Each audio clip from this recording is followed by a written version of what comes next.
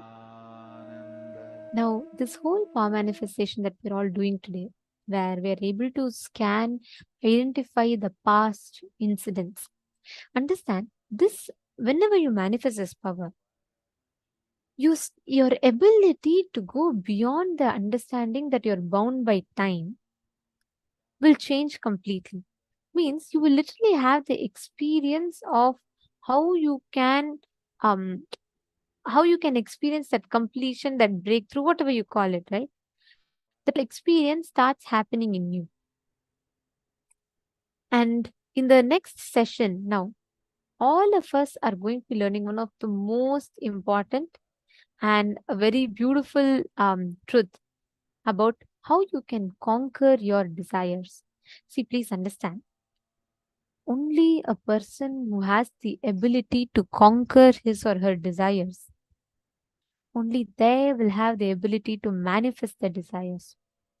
Suddenly we all have different desires that comes in us.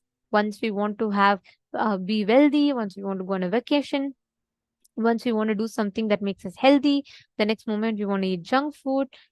There's so much of chaos in our inner space with in terms of all the desires, etc. But how do we exactly manifest that space where the moment you will something, you can manifest it? That secret is what Swamiji is going to be revealing to us through conquering desires. Is desire wrong?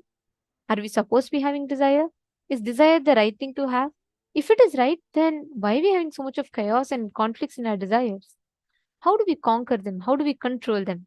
That is what we are going to be learning in this session.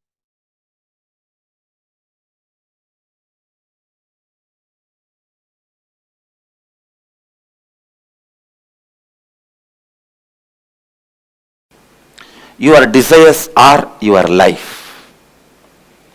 Your desires are your life. Listen. It's your desires which infuse life into you, and it's your desires which infuse energy into you. Same way, conflicts in your desires brings tiredness in you. Contradictions in your desires brings boredom in you. Confusions in your desires bring frustration in you. Please understand. Your desires are your life. Conflict in your desires bring confusion in you. Conflict in your desires bring tiredness in you. Confusions in your desires bring frustration in you. Its contradiction in your desires bring boredom in you. Actually, if your desire is pure, every breath you inhale and exhale will make the desire into reality. When your desires have conflict, confusion and contradiction, every breath brings tiredness, boredom, frustration in you. Every breath is like a air blower into balloon. Your desires are the shape of the balloon. If the shape of the balloon is Tom and Jerry, when you blow the air, you will have Tom and Jerry. Conflict, constant conflict.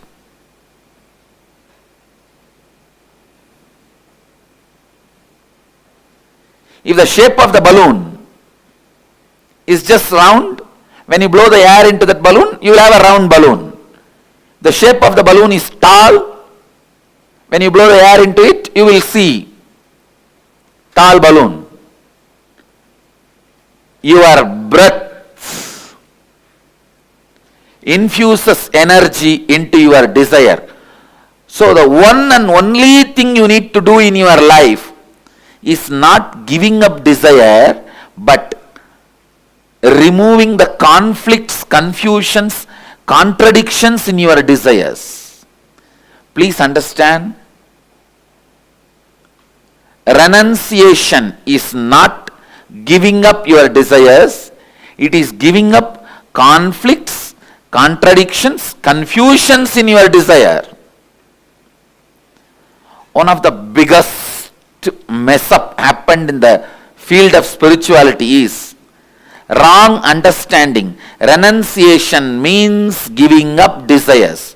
That's the worst understanding happened or misunderstanding happened in the spiritual field. Raga means attachment. Araga means detachment. Viraga means renouncing the conflicts, confusion and complications of desires. You need viraga, vairagya. Viraga becomes vairagya.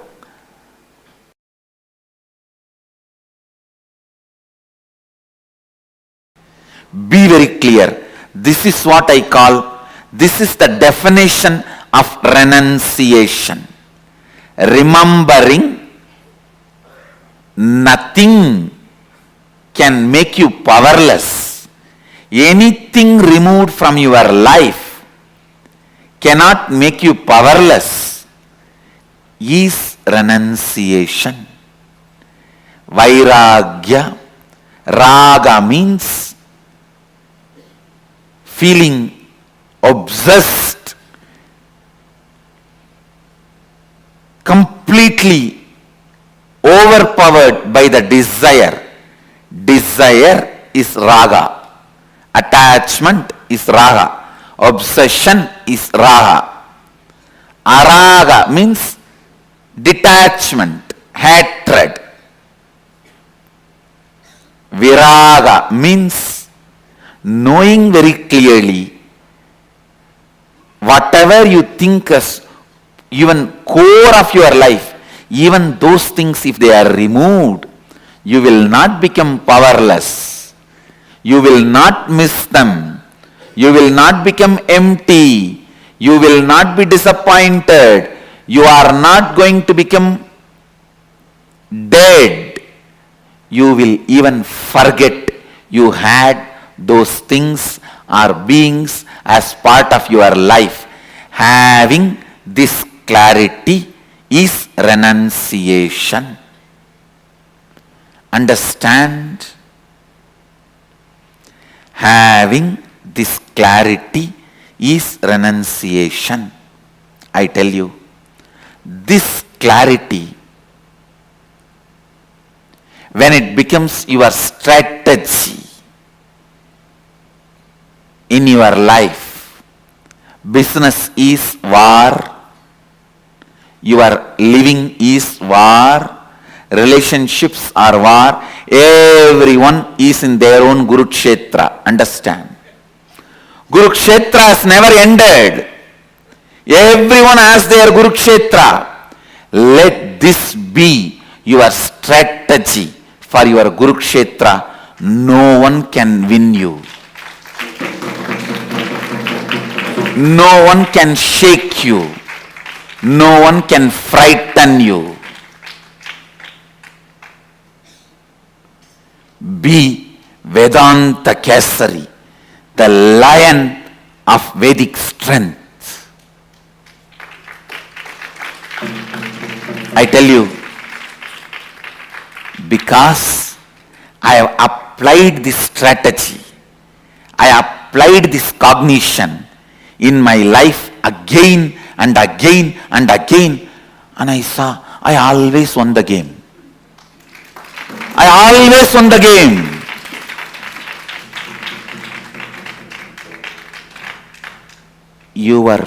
The moment you have a fear that if something is removed from your life, you will become depressed, you will become empty, you will lose life.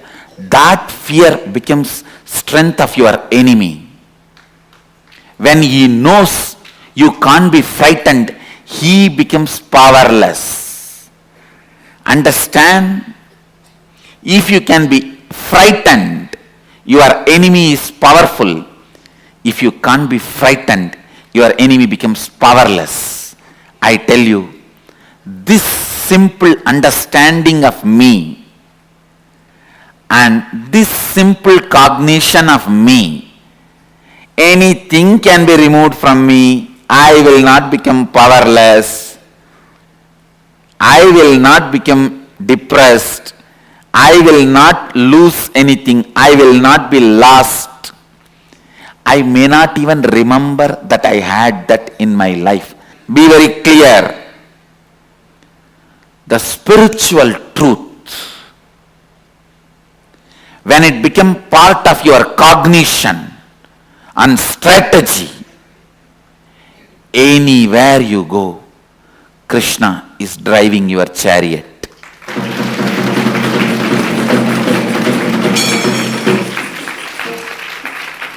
Understand? Internalize just this one truth. Tena tyaktena bunjita. Tyaha. The word tyaha is used here. Tena means with this understanding from this context. Tyaktena bunjita ma krita kasya sridhanam. Please listen. The world is ever changing, but it is filled with consciousness, Isha. The consciousness is independently intelligent and compassionate. If something is removed from you, don't curse the life. It is done with tremendous compassion. It is done with tremendous compassion. I am telling you.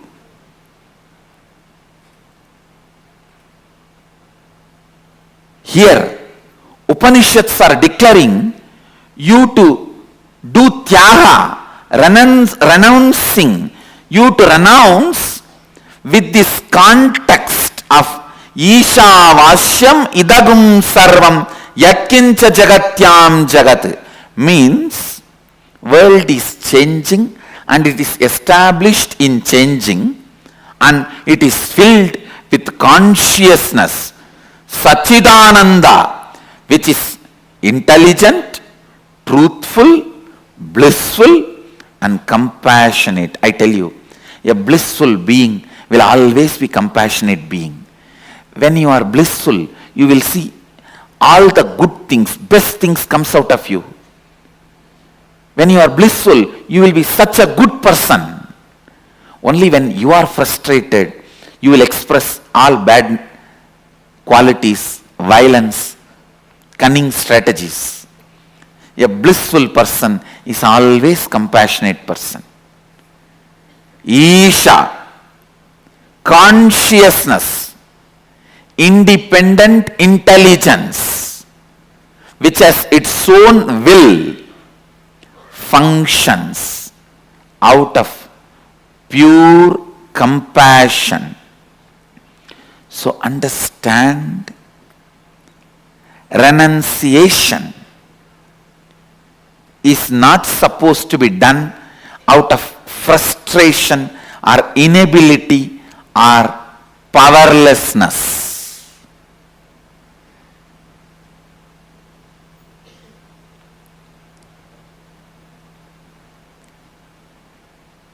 Whenever anything was removed in my life, I always saw life is only making me pure and it is celebrating itself through me. It is providing opportunities to reinvent myself. Understand? When life removes something from you, it is providing opportunity for you to reinvent yourself.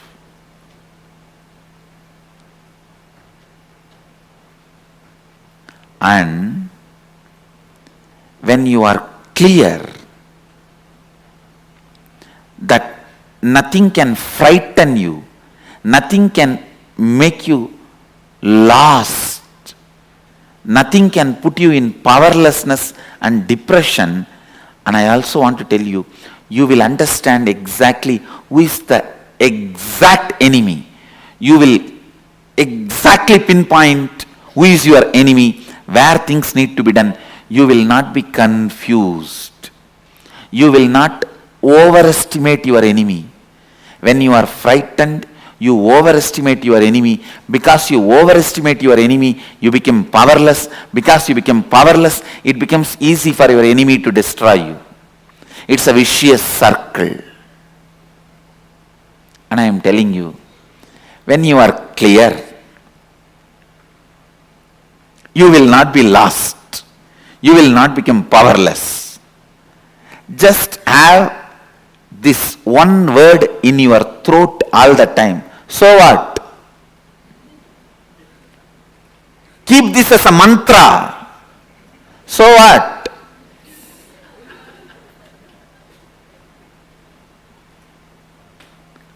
Know clearly. Nothing removed from you can make you powerless. And life removes it only to make you understand you can live without it. Reinvent yourself.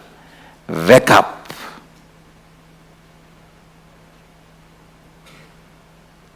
Please understand, I am not giving you any moral lesson. I am not giving you any self-development lesson. I am not giving you any self-help lesson. I am least interested in all of that. I am not even interested in you. I am interested in truth.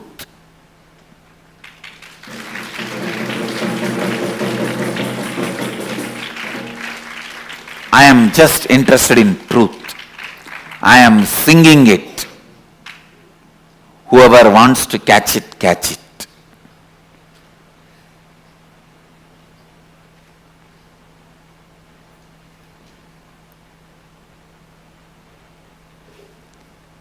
Understand.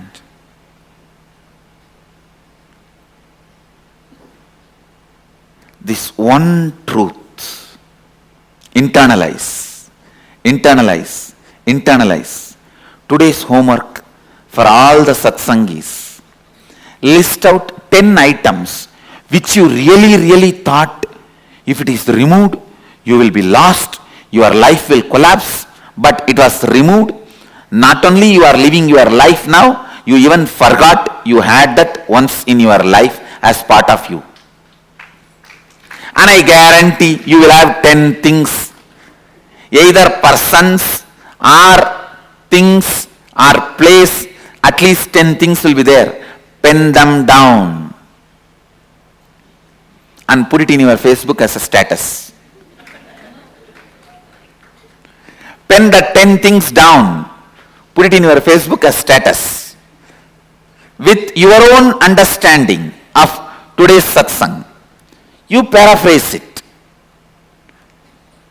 Now whatever I shared, you paraphrase it and put these 10 things which was part of your life, which you really felt if it is removed, you will collapse. But now it is not there in your life, and not only you have not collapsed, you even forgot that they were part of your life at one time.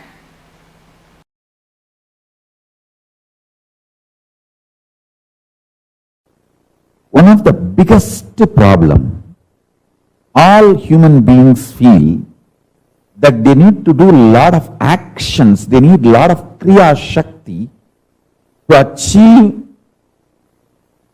anything they want, health or wealth or enlightenment or powers. That is delusion. Please understand, you need sheer ichcha shakti, means will, desire, that's it. The desire itself is capable of manifesting kriya, the action power. Listen to these 3 words. Ichcha Shakti, your desire power. Power to desire, will. Kriya Shakti, power to work intensely and manifest. Jnana Shakti, power of enlightenment, knowledge. See, one of the biggest problem all of you have is your delusion that too much of work is needed to achieve anything. Whether you want health, oh, I have to get up and do yoga, stretch my body. Only then I can have health. If I want wealth, I have to get up and go to office and work like a dog, day and night. Only then I will have wealth. First of all, you don't understand, no dog works.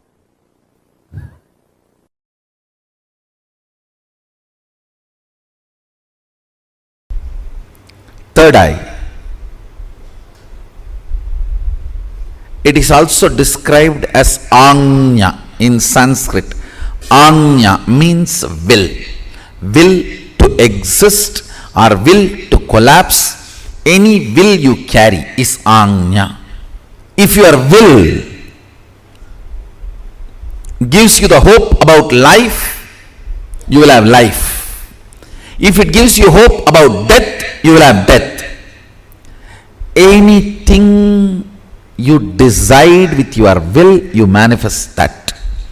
Understand, every breathing you do, you are giving life to your will to manifest. Every rupee you spend, you vote for that. If you are spending 1 rupee on pizza, you vote for pizza and its future. If you spend 1 rupee on Coca-Cola, you vote for Coca-Cola and for its future. On anything you spend money, you vote for it. On any idea you breathe, you make that into reality. Your will, what it carries, hope or hopelessness, right or wrong, good or bad. Listen carefully.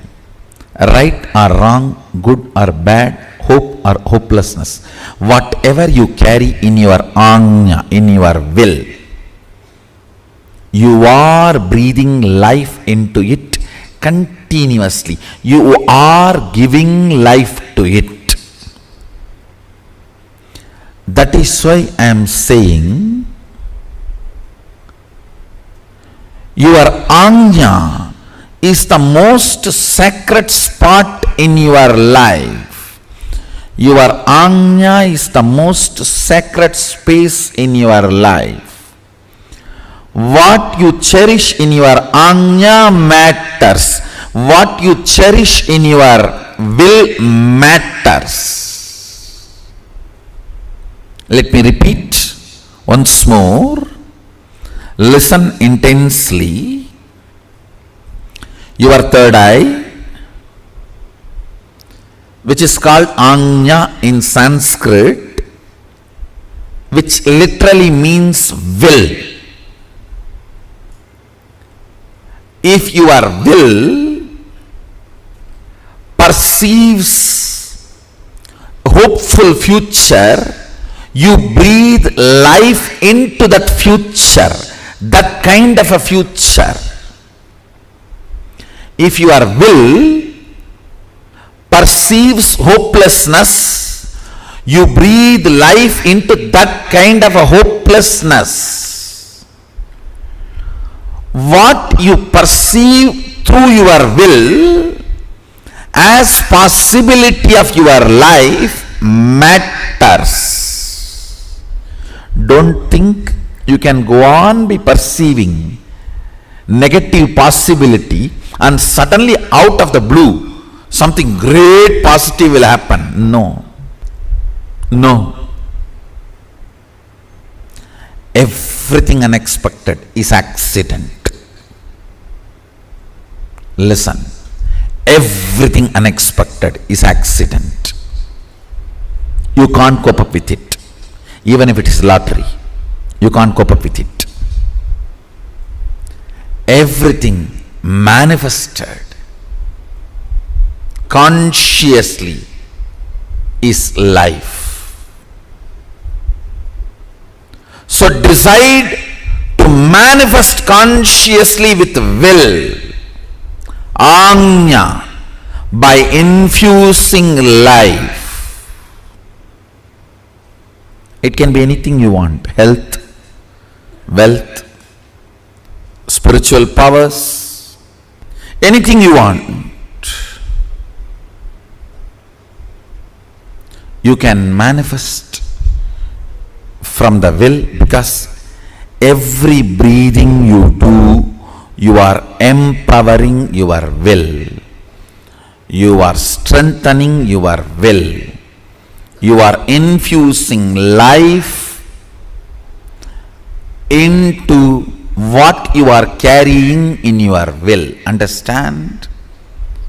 If you pick up a pen and paper and just write without thinking much about your future, first 7-8 lines which is there, the tip of your tongue, tip of your hand, tip of your mind, that is will. That is what is your will. Understand? I am giving you the tip to find what is in your will. If fear is what opens up first, that is what is in your will. You need to seriously complete it.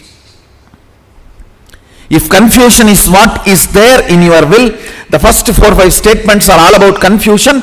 That is what is there. Seriously, you need to complete it. Otherwise, with every breath, you are giving life to it. Unplanned, without planning, spontaneously what is there on you. When you manifest, if you pen down what is there, that is what is actually in your will. You are giving life to it constantly. Beautifully Sadashiva describes about this Anya and its power. More and more you think about your body and mind, the power of Anya goes down. More and more you think authentically, responsibly, it manifests as what you want. More and more you look at the cosmic principles, the energy of the Anya goes up. Listen. More and more you think of your body, mind, the energy of the Anya goes down. Cunningness, constantly thinking about you, makes the energy of the Anya go down. Understand? Constant remembrance. Listen carefully. Humbleness is not thinking yourself as a less. No. Thinking about you less.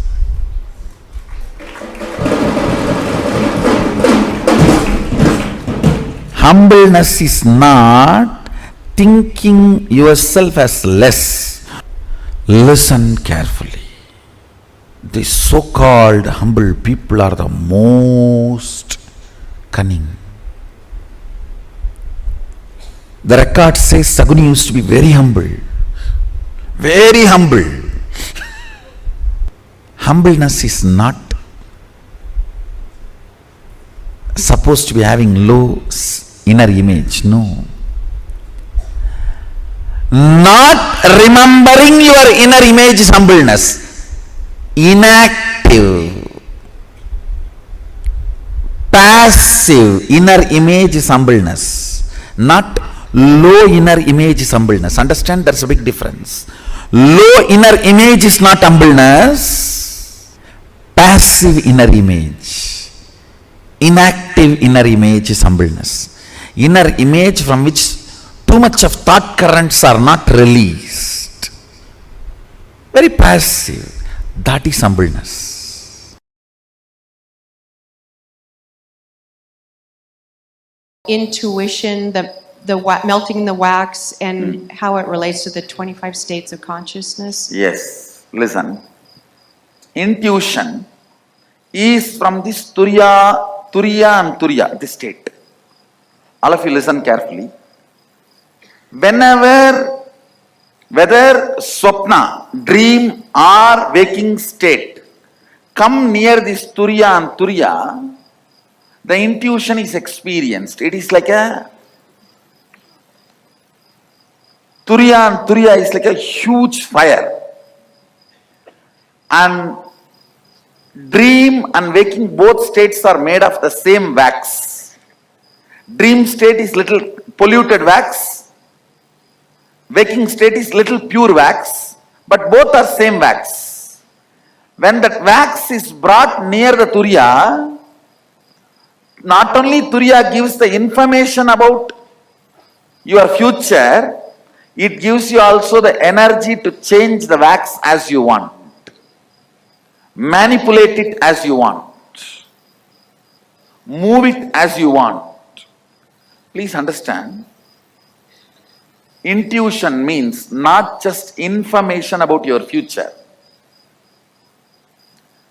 Ability to change as you want and execute it without effort. All these three put together is intuition. For example, if you are having an information about some problem going to come in your business or some benefit going to come in your business, if it is a problem, you will have the intelligence to change. If it is a benefit, you will have the simple manifesting without you putting any effort. Understand? Along with intuition, intuition means jnana. Always the Icha. Icha Shakti means ability to change. Kriya Shakti means simply able to manifest. All these three always comes together, not as one. You cannot say, I just came to know the accident going to happen in my life and I went there in the car exactly in the time and got into the accident and broke my hands. No, that is not intuition. That is your fear assumption. Sometimes it may become right. Fear assumption sometimes becoming right does not mean you have intuition. If you are having information as intuition that you are going to have a car accident, you will simply be able to change it. Same way, if you are having intuition, you are going to have $1 million. You will manifest it without any effort. Any intuition always comes with Icha, Kriya, Jnana, all the three Shaktis together. Jnana means knowledge about the future. Icha means ability, desire to change. Kriya means ability to manifest without effort. All these three, if it comes together only, it is called intuition. Otherwise, it is not intuition.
Swamiji has revealed one of the most important aspects for all of us to understand. How do you conquer desires? What does it mean exactly to conquer desires? What does conquering desires mean? How does one conquer our desires? And why is it important to conquer our desires? These are all the amazing truths that Swamiji revealed in this session. But can I start with asking each of you to post what you understand as conquering desires? What is conquering desires according to you? What did you understand from what Swamiji said? See, Swamiji gave one of the most amazing truths. First thing, there is no such thing as, oh, I don't want to have so many desires. You cannot.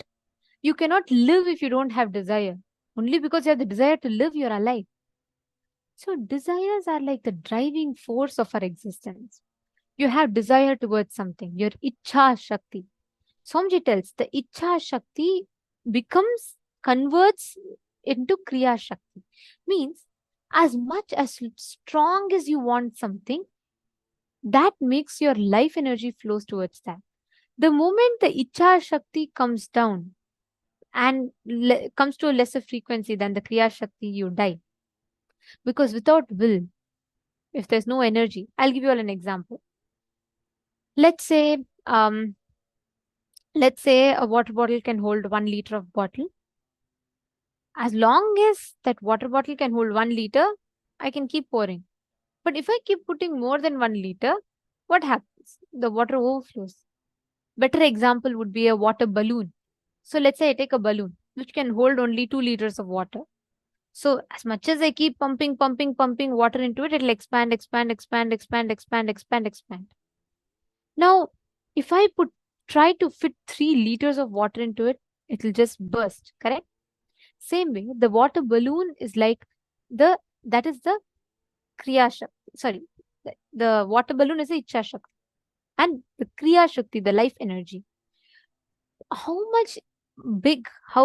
strong your Ichha Shakti is, only that much Kriya Shakti it can hold. All our actions are driven by desire. All our actions. Your actions for your desire to live, your desire to breathe, your desire to exist. That makes you alive. That makes you function. That makes you move in life.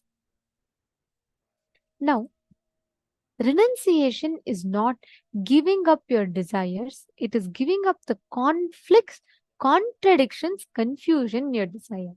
We all always say, oh God, I don't want to have this year. Oh, I don't want to desire for wealth. I don't want to desire for health. No, it's not that. Deciding anything can be removed from me. I will not become powerless. I will not become depressed. I will not lose anything. I will not be lost. I may not even remember that I had that in my life, but I will not lose anything. I will not give up. That experience in you, anything can be removed from me. I will not become powerless. I will not become depressed. That is renunciation, tyaga. That's why there's a very beautiful verse in Mahanarayana Upanishad. It says, na karmana na prajaya dhane na tyage naike amritattva manashuhu. Tyage naike amritattva manashuhu. Swamiji used that line for explaining this. But how? Why? Because Swamiji tells, renunciation of the desires will make you manifest it. Renunciation of the desires means not giving up the desires, not saying, okay, I will stop desiring to become successful. I will stop desiring to become happy. I'll stop desiring to become healthy. No, that is not called renunciation. Renunciation of desires means dropping your self-doubt, self-hatred, self-denial, conflicts, contradictions, and confusions in desires. Are all of you catching it?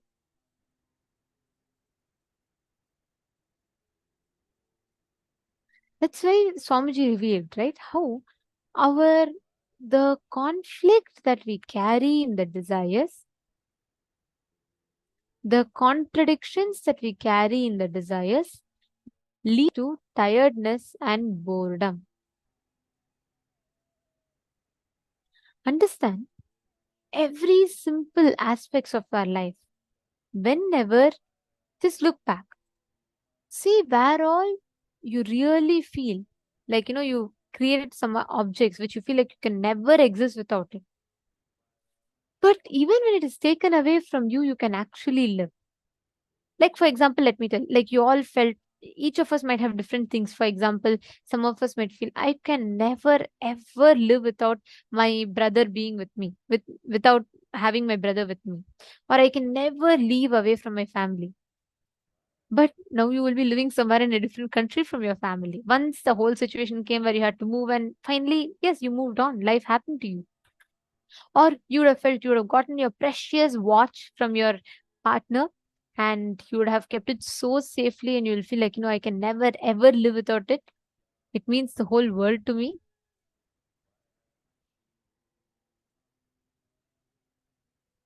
Understand, it is very important. The conflict, contradictions, confusions. Purushananda is saying, I wish I could have all of that written down that you said. Okay, I'll repeat it once more for you so that you understand it. You're saying you didn't get it fully. I'll explain it to you. See, Purushananda, you desiring to be a teacher is not wrong. Many times, what do? When we're all young, we desire, when I grow up, I want to be a lawyer. I want to be a millionaire. I want to have millions of dollars. I want to have a big house. But as you grow up, let's say you're 25 years old, 30 years old, but you're still, trying to barely pay the rent. You have loans and debts on you. What do? We give up the desire. We feel the desire to become a millionaire is a load. It is not meant for us, and we give up the desire. Giving up the desire is not the solution. Giving up the conflicts, contradictions, confusions that you carry inside you towards the desire is a solution. Are you understanding? It is not, oh, I can never achieve $1 million. Let me just give up. It's not meant for me, I think. That is not called renunciation. With that, you will never achieve anything in life. You have to have desires so that you can expand in life. But dropping renunciation is not for the desire. Renunciation should be for the conflicts, the continuous struggles in your inner space. Are you catching it, Ma Purushananda? Susan Davidson is asking, what if I don't have any conflicts, contradictions about a certain desire? It's still not happening. See, Susan Davidson, if I have a balloon that is Tom and Jerry shaped, conflicts. If I have a balloon that is heart shaped, love. Now what exactly you're doing is, I'm saying this to you in your situation. You blowing the balloon of Tom and Jerry and you're expecting heart to come means, understand, you are saying that there is no conflicts, confusions, or contradictions. That means, why is my desire not become reality? Understand, if you blow balloon air into the balloon that is shaped heart shape will only come. If it is not coming,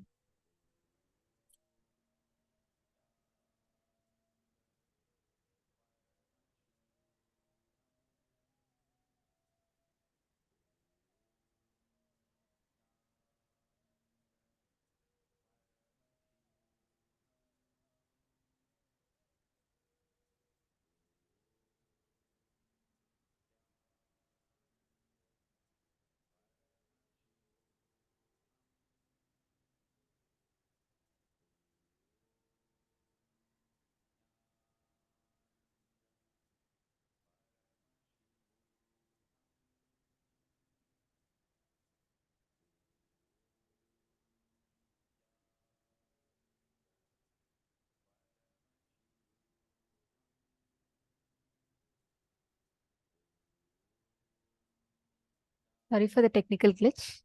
I think all of you lost my video for a temporary time. Yes. See, Ma Purushananda and Ma Susan Davidson. I'll tell you both one thing. See, the law of life is very strict. If you desire something, it has to happen. By the law of life, that's the rule. Like, for example, let's say if I go and turn on the switch, the light has to come on, correct? If the light is not coming on, that means somewhere the current is not reaching it. The circuit is damaged. Some part of the circuit is damaged, correct? Now, I cannot discard the whole circuit. I'm supposed to fix the circuit where the gap is. The whole circuit will become functional, active again. Am I making sense? Are you both understanding this much? Now, the end desire, if your desire is not happening, renouncing that desire is not the right thing to do. You're supposed to look in, identify what conflict. For example, you have a desire to become millionaire. Okay. Now, what is the thing? What is the action points that you're supposed to do for that? You should work. You should find resources. You should strategize. And then you should achieve it. You should work towards it consistently and achieve it. Now, it is like morning when you wake up to go to your job where you want to start earning money from. You decide, okay, for me to become a millionaire, I need to go to this job. I need to work.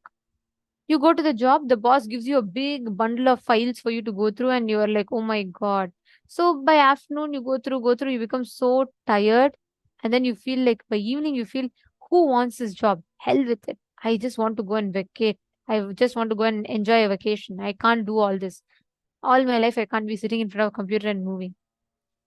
Morning, you have the desire to become a millionaire. You decide to go to the job, and you're deciding that you're going to achieve it in the this thing today. By evening, you decide, oh my God, this is not meant for you. You want to give up and you want to just go away somewhere and enjoy yourself. This is called conflict. Like this, the energy, life energy in you, we direct it continuously to different things, which is why the desire does not happen. But end of the day, what do we say? We say, look, for the last 10 years, I've been having the desire to become a millionaire and I've not become a millionaire.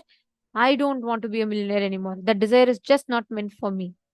You give up on the desire instead of understanding where exactly the conflict is.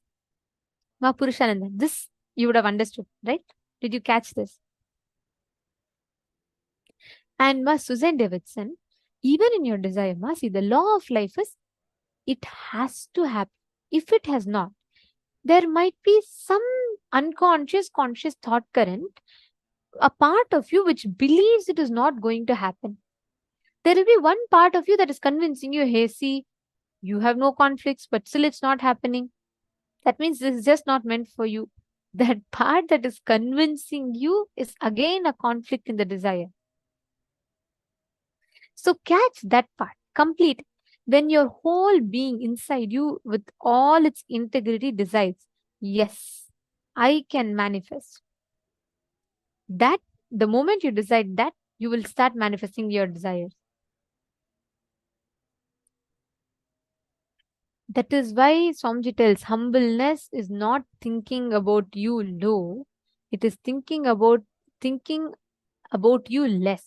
Means it is having an inactive inner image where you or your ideas, rights and wrongs about you does not have a role to play.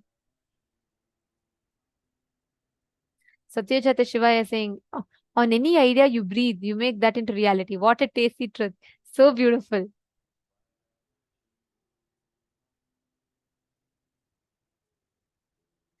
Very true, Aya. And Swamiji has given such an amazing truth. See, if each of us start catching this, you will never ever be stuck in any kind of a confusion or chaos in life. You will simply know the signs of manifesting. Satish Varanaya, Everardo Alfaro Aya. Wonderful. Very nice to see you all learning and you're all saying you understand. Okay. Now, I request each of you to take 10 minutes. Pen down all the conflicting, contradicting, confusing desires inside of you that you're carrying.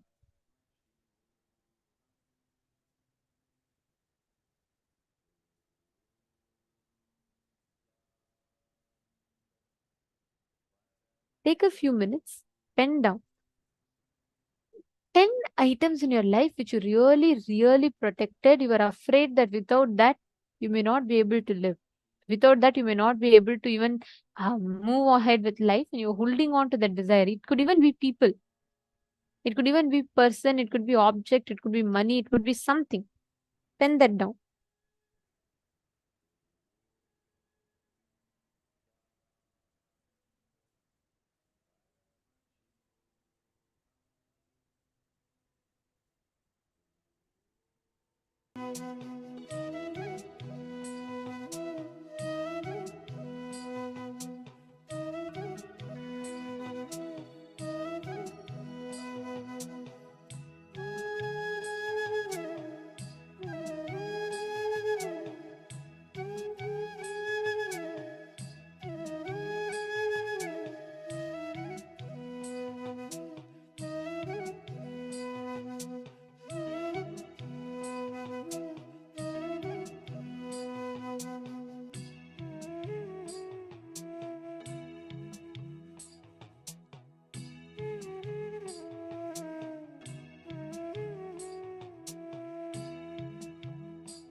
slowly relax. When we realize, when each one of us realize how at our fundamental space we are completely unaffected by anything that's happening in the external world, we so beautifully start opening ourselves into that unknown. Today we have been manifesting this power of Akashic readings. Nothing but when you are able to open yourself up to the cosmic information that as of now, for each one of us is in the realm of the unknown. When we open up ourselves to that, we tell Paramashiva, Paramashiva, let me become you. Let me realize my original nature as oneness with you, and all the power manifestation starts. So in this round, we'll be doing the power of identifying the details of an object. Ultimately, when you look at it, every being you see around you is an extension of you. It's a creation of you, at least in your perception. It's, for example, you can say, it's like when you're sleeping.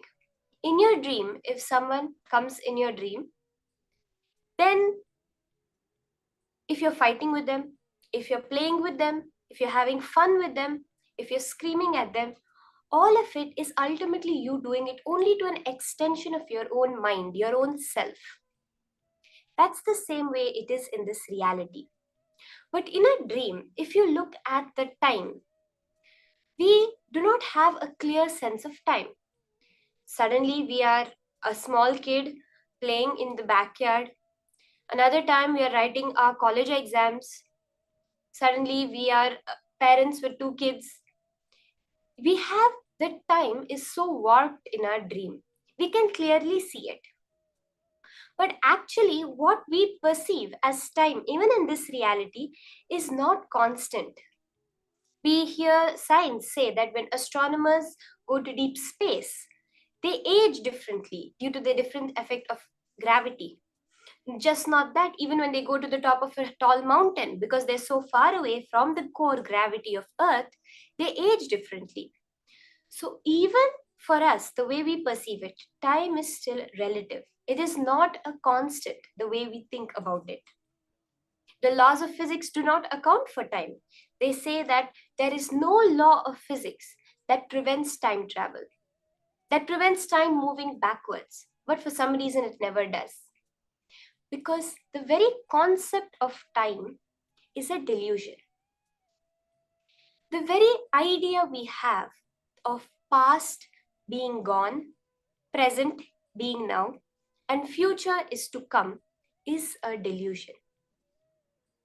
There is no existential evidence for the start of time, Swamiji so beautifully reveals. When we understand this, we disconnect ourselves from this delusion that we have called our reality. And the perception of past, present, and future appear together in the present moment. Through this power of Akashic readings, we are starting with a basic level. Ultimately, this power of Akashic readings has the power for you to see any distance in the past, the Big Bang, what happened before the Big Bang. Any distance into the future, is the end of the universe going to be a big crunch, a big freeze, or a big rip? We hear all these theories. You can see that with this power of Akashic readings. To start with, we will start with a few verifiable facts so that you can be convinced that yes, I am manifesting this power. You see, Akashic reading is a very advanced power. Kaala Bhairava opens up the time layer, reveals the cosmic archives to each and every one of us with initiation from the Supreme Pontiff of Hinduism. To start with, to get ourselves in tune, in entanglement with Kaala Bhairava, to manifest this power, we will start with doing with the verifiable details, scanning those details that we can clearly verify. So are we all ready? I request all of you to connect to a partner. You are going to be getting a certain object from your partner and scanning the details behind that object. So you can have a picture or you can go on video call with them and actually see the object in your camera. You're going to be scanning how they got that object, who gave it to them, what the significance of that object is to them, when they got it, as much detail as possible. Are we all ready for this? So let's start this round of manifestation. Remember, for the power of Akashic readings, there is no involvement other than your simple listening, presence required. The whole time layer is accessed through the present moment. Just keep a Atma Murti of Swamiji, the form of Swamiji in front of you. If you have the Jnananjana, you can apply the Jnananjana on your third eye and on your two eyes and on Swamiji's third eye. You're going to be looking with all your three eyes intensely into the form of Swamiji. And the Akashic records, the cosmic archives, will clearly appear to you like how you read a text on the screen. You will be able to read in pure golden letters on Swamiji's form, the cosmic archives. Be very clear that only which Paramashiva reveals, Mahakala Bhairava reveals, as the golden letters you're going to share. So let's start. Get the object from your partner. Sit straight and unclutch. Let there be no movement in your inner or outer space. Anything happening, witness it. Chant the Mahavakya intensely. Sit as Swamiji, as Kaala Bhairava, the embodiment of the entire cosmos, that intense feeling connection with Swamiji.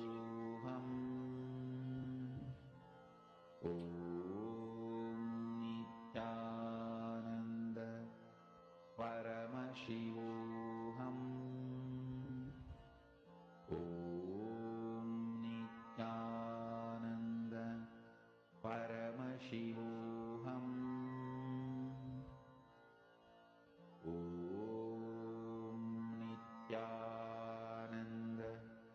Paramashivoham. Om Nithyananda. Paramashivoham. Om Nithyananda. Paramashivoham. Om Nithyananda. Paramashivoham. Om Nithyananda. Paramashivoham. Om Nithyananda. Paramashivoham. Om Nithyananda. Paramashivoham. Om Nithyananda. Paramashivoham. Om Nithyananda. Paramashivoham. Om Nithyananda. Paramashivoham. Om Nithyananda. Paramashivoham.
Look with all your three eyes.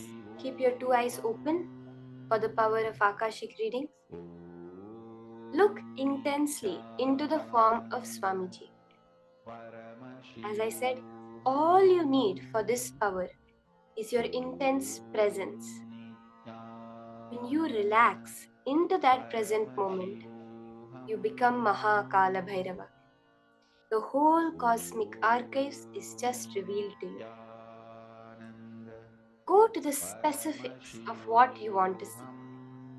Tell Kaala Bhairava, Swamiji, show me the place where they got this object. Show me who gave them this object. Show me when they got this object. You can keep these three as the parameters for you to manifest. Where they got it, when they got it, and who gave it to them. Whatever Paramashiva reveals to you, clearly in golden letters, in a golden form, on Swamiji's Murti, share it just like that.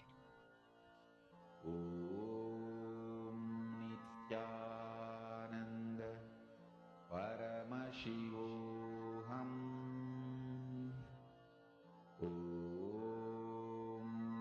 Nithyananda. Paramashivoham. Nithyananda. Paramashivoham.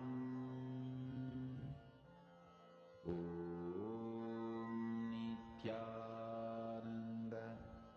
Paramashivoham.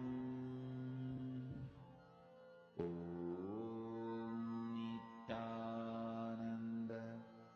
Paramashivoham. Nithyananda. Paramashivoham.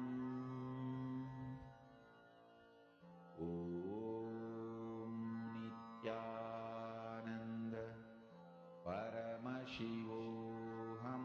Nithyananda. Paramashivoham. Nithyananda. Paramashivoham.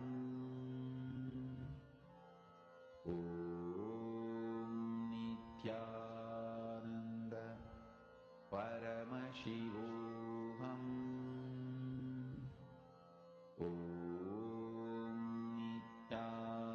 Nithyananda. Paramashivoham. Nithyananda. Paramashivoham.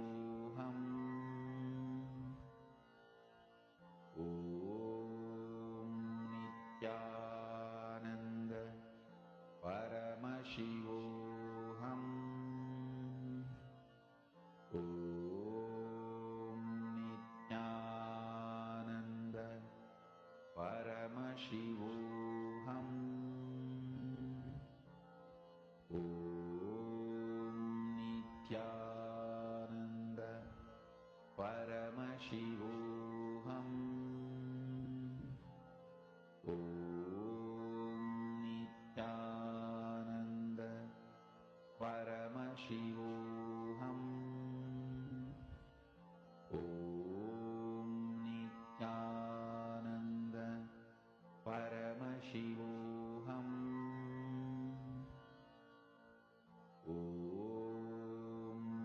Nithyananda. Paramashivoham.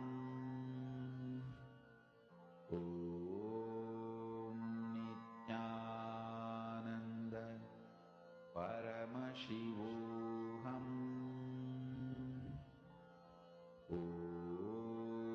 Nithyananda.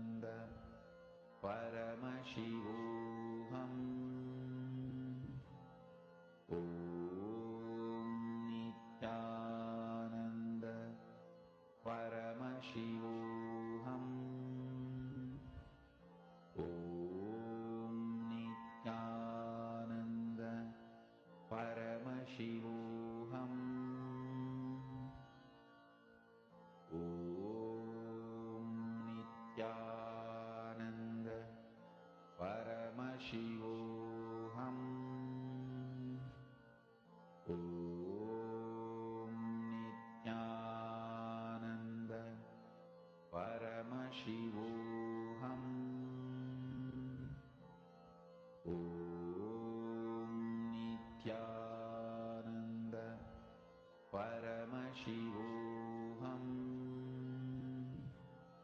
Om Nithyananda Paramashivoham. Om Nithyananda Paramashivoham. Om Nithyananda Paramashivoham. Om Nithyananda Paramashivoham. Om Nithyananda Paramashivoham. Om Nithyananda Paramashivoham. Om Nithyananda Paramashivoham. Om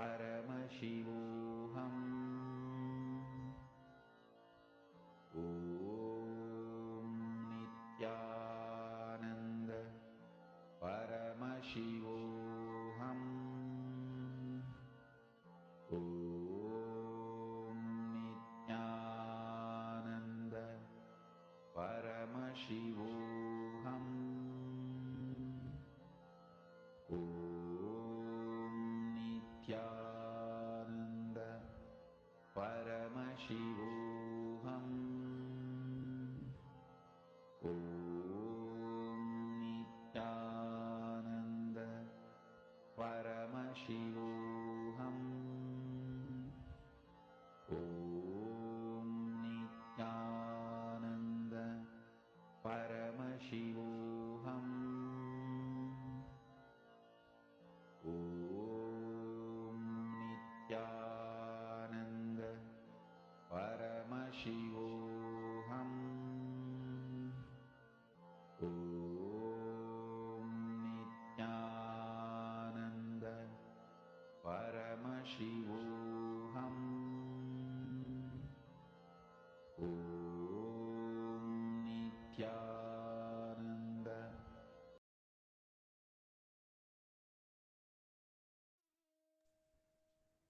All of us are very beautifully manifesting, where you're clearly able to see in the form of Swamiji the incidents. All of you can start verifying whatever Paramashiva revealed to you, whatever you saw on the form of Swamiji clearly in golden letters. You can tell it to your partner, verify that what the partner has, that object, what are the details behind that object. There's actually a very beautiful incident in the life of Paramahamsa Yogananda. He shares that in the autobiography of a yogi, that one time there was a certain incident where he and a brother disciple of his were waiting in a certain place for their guru, Yukteswarji, to arrive. And the Yukteswar Maharaj had sent a telegram some time back saying that I will be arriving on the 9 o'clock train. So you be ready for me in the train station. And on the day, Paramahamsa Yogananda will actually get a vision of his guru, of Yukteswar Maharaj, saying that, see, I've gotten delayed for some reasons, so I'll be arriving at the 10 o'clock train, not on the 9 o'clock train. And the vision will dissolve. He'll go and he'll tell the other disciples, see, let's not go at 9 o'clock. We don't have to go and wait for so long in the train station. Let's go at 10 o'clock. The guru has given me the instructions. The brother disciple said, no, clearly the telegram said the 9 o'clock there. The guru is waiting for us. He's expecting us at the train station. We have to go. No, we have to go. So, but Paramahamsa Yogananda is very clear. He just knows, that Yukteswar Maharaj is arriving on the 10 o'clock train and not on the 9 o'clock train.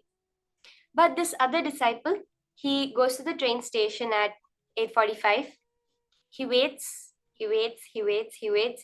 He comes back an hour later at 9:45, telling Paramahamsa Yogananda, the Guru never arrived. I was just sitting there all this time. Then Paramahamsa Yogananda is ready to leave. He says, come, let's go now. The Guru is arriving at the 10 o'clock train. That's what I told you. And they go, and exactly Yukteswar Maharaj, in the exact same get-up, the same dressing, the same style, the same jewelry, everything comes out of the train as he gave the darshan to Paramahamsa Yogananda. Just by that intense feeling connection, he was able to see, was able to know what the happenings of the future are. Like this, we have so many incidents in the life of so many enlightened masters.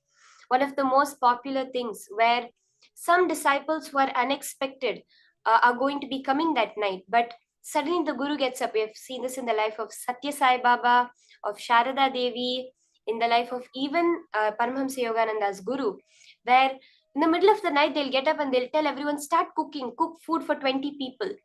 And they'll be like, Swamiji, it's the middle of the night. Yes, some disciples are coming at this time. Keep the food ready for them. The Adinam, the ashram would have had no intimation of their arrival. But exactly as said, those disciples will arrive and the food will be hot and ready for them. This is the space of being able to see the Akashic records. So you can post whatever you have verified that you share with your partner, whatever details you got, even the smallest detail, if Paramashiva has revealed to you. It may be something as small as just a small color you got right, or else one of the numbers in the date and time. That itself is a manifestation. You are manifesting Paramashiva. So celebrate that manifestation.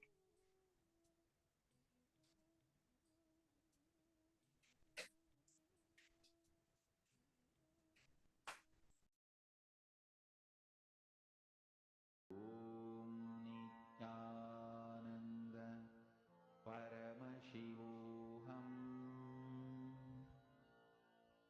Nithyananda Paramashivoham.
Slowly relax. You can finish up completely verifying with your partner whatever Paramashiva has revealed. Go to the as much detail as Paramashiva reveals to you.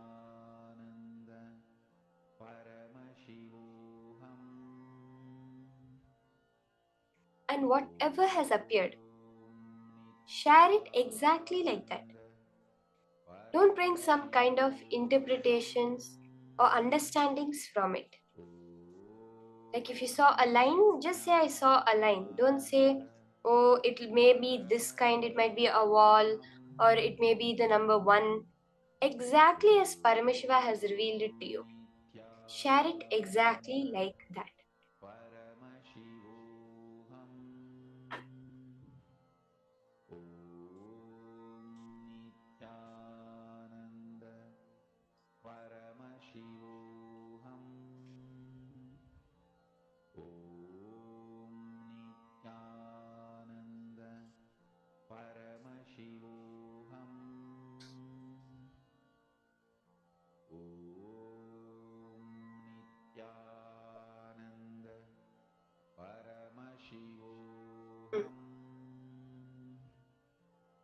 Now,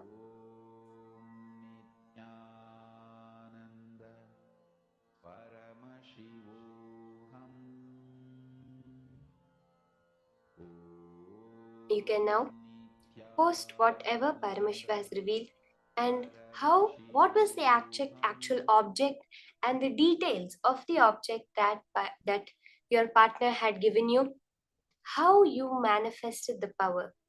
Celebrate any small manifestation that has happened, because that is the message you are sending to the cosmos to make you manifest more and more. As we just learned, that Ichha Shakti to manifest, when you are celebrating, the Kriya Shakti is only needed for that celebration, but the Ichha Shakti itself will make it manifest.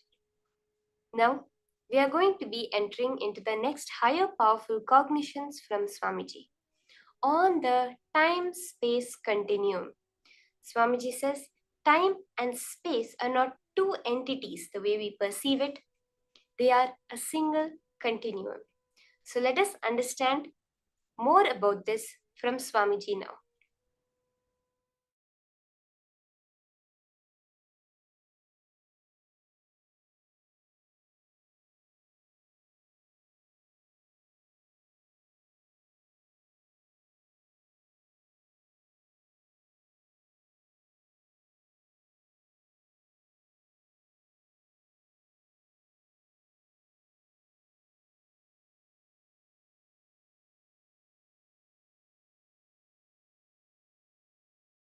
Paramashiva's message directly from Kailasa.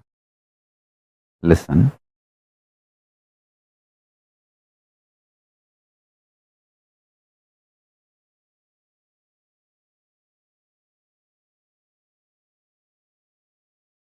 Time and space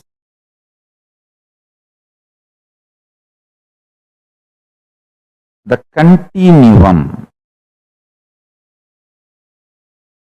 of time and space is due to a stuff connecting both.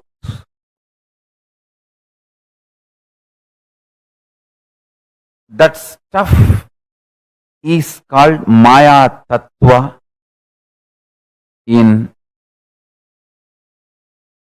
Vedic tradition. It is not there, but it is there.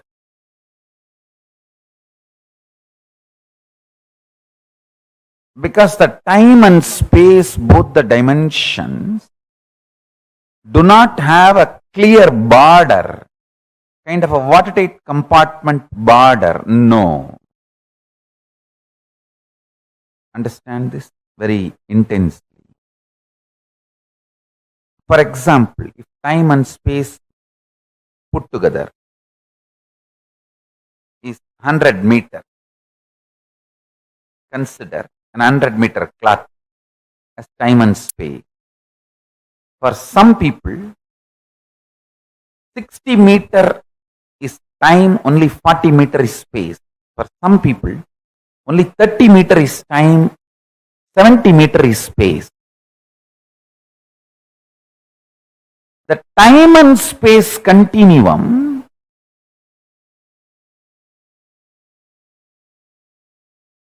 and the way it exists as reality for you is not the way it exists as reality for others. That is why some people are so excited to wake up in the morning. Some people feel, oh God, I don't know why I need to open my eyes. Listen carefully. The outer world reality is perceived between certain frequencies. Like I gave the example, 20 hertz to 20,000 hertz sound only can be perceived by any normal human being. Below 20 hertz or above 20,000 hertz, you can't perceive it. You can't hear it.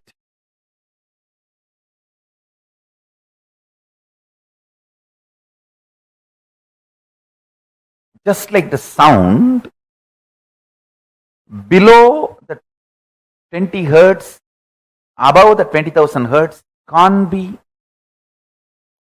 heard by normal man, but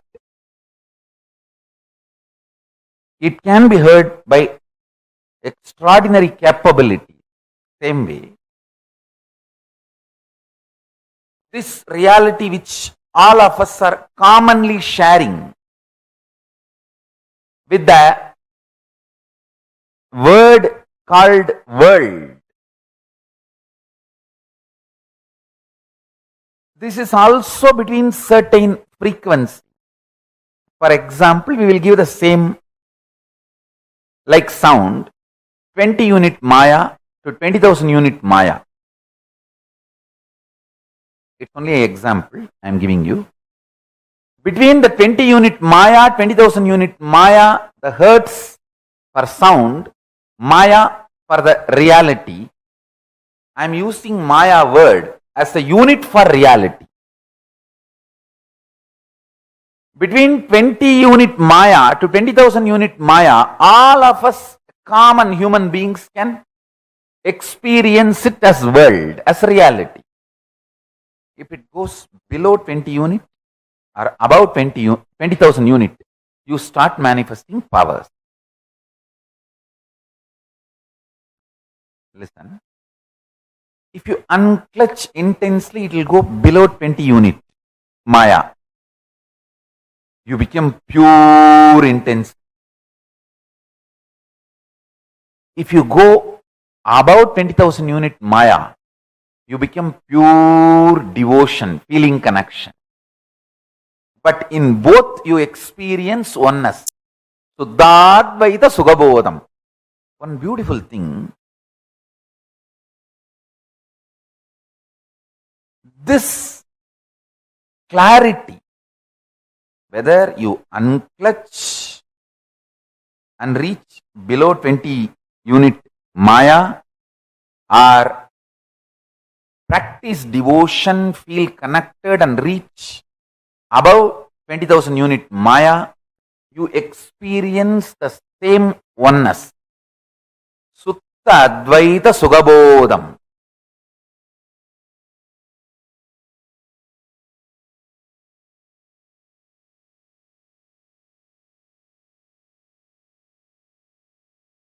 If I initiate you into power manifestation,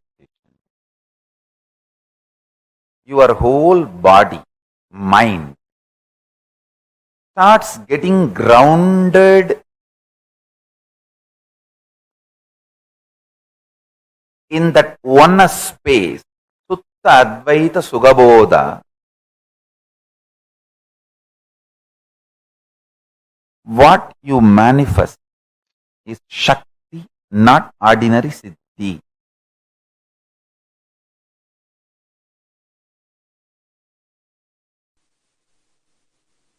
Listen. higher dimensions, when they enter consciously into the lower dimensions, they manifest as powers. Unexpected positive turn of the events and the reality you experience. You can name it as miracle, you can name it as power, you can name it as a God's grace, you can use any name you want, but the greater science, the cosmic science is the higher dimensions entering into the lower dimensions. For example, length, breadth, depth, time, space. If the space dimension enters into time, time literally manifests everything space wants. If the time dimension enters into depth, depth manifests everything time wants. Understand? This length, breadth, depth, time, space, all these dimensions are independently intelligent, alive, able to make their own conclusions and respond within their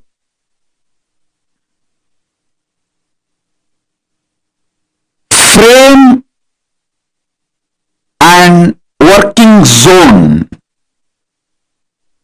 Please understand.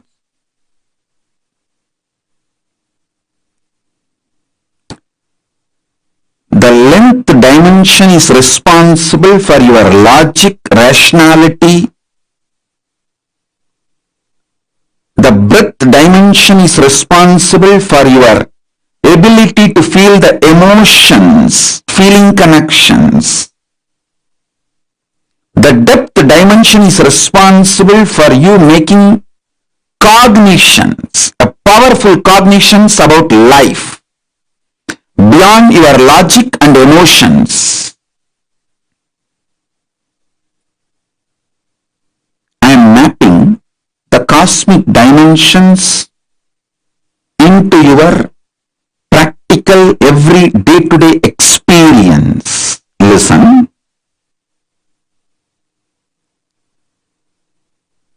Length dimension is responsible for your logical, rational thinking.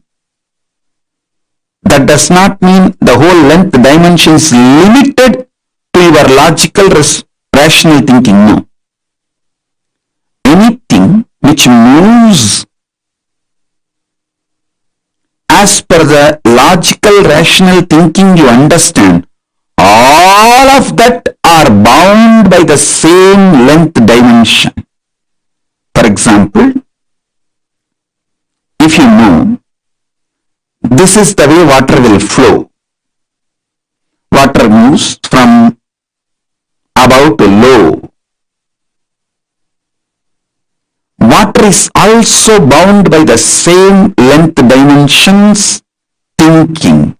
That is why your understanding about the water based on your length dimension thinking proves true forever. So, the cosmic length dimensions flow. When you understand the length dimension in you through logical, rational thinking, opens the life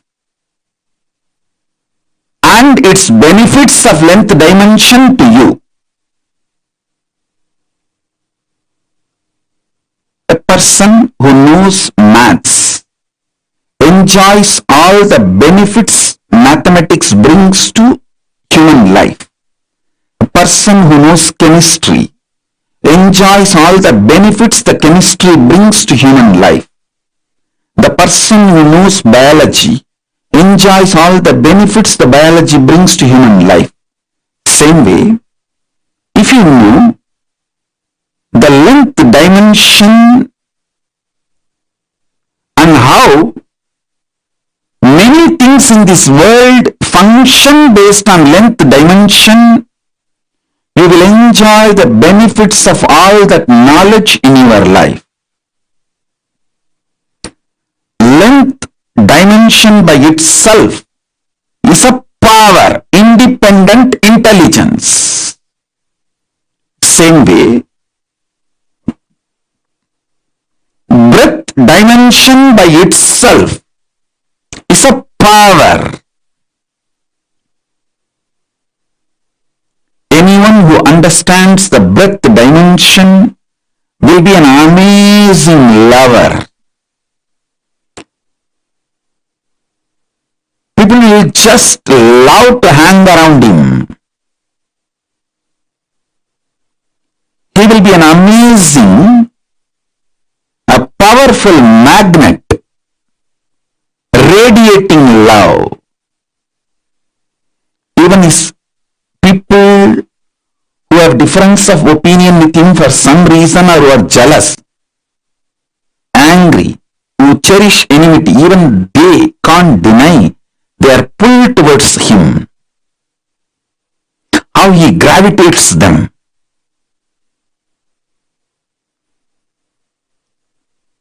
A person who understands depth dimension of the universe has access to everything which functions centered on any principle.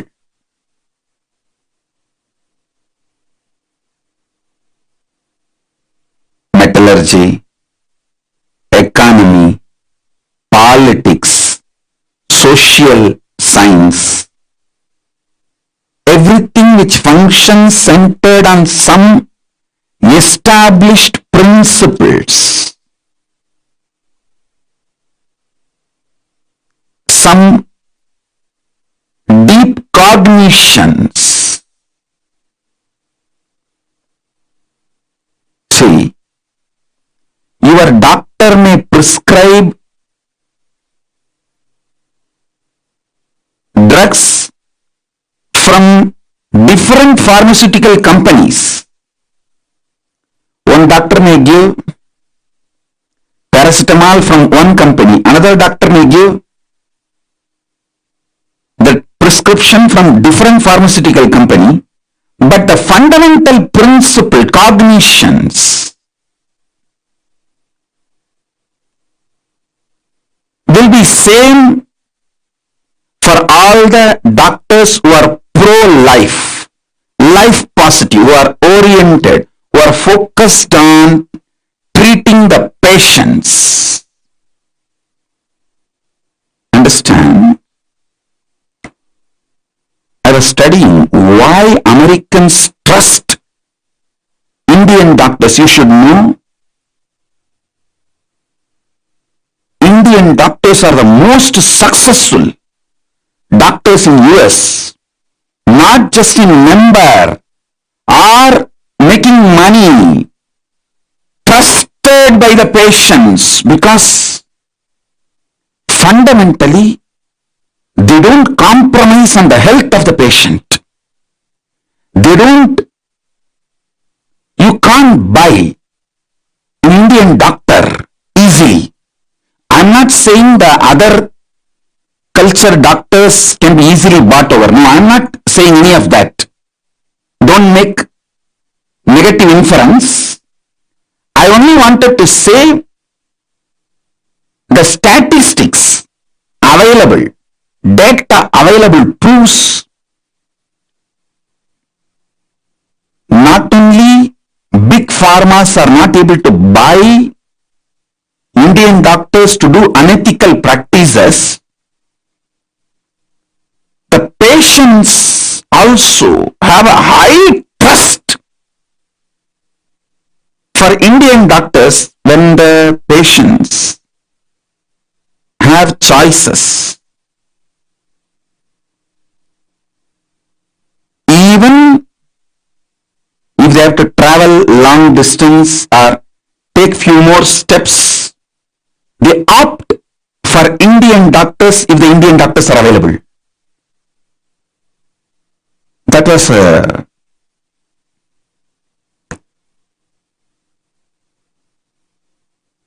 surprise. I should say pleasant surprise. Because fundamentally, Hinduism drills the cognition life is sacred. Ahimsa paramo dharmaha. Make money within the framework of non-violence. Do not violate the fundamental principles of life. So understand, every dimension, when it enters into the lower level dimensions, it manifests intense power. Now, I want you to understand,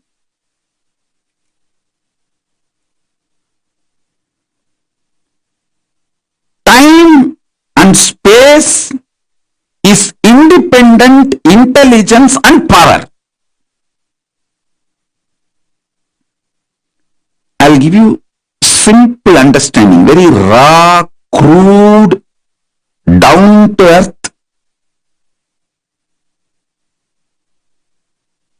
simplest understanding. You just try to internalize this one understanding. I'll help you to go through the whole initiation and make you manifest this power. I commit with you. Just understand this one. Time is as alive as your skin. If you believe, cognize, your skin is alive. If somebody massages your skin, you feel good. If somebody cuts it, you feel bad, pain. How much your skin is alive, that much, I should say little more than, much more than that, time is alive skin of the cosmos. Listen, where your skin ends, the skin of the cosmos, which is called time, starts. Actually, your skin and the skin of the cosmos both always touch each other. You can't be away from cosmos. Understand this?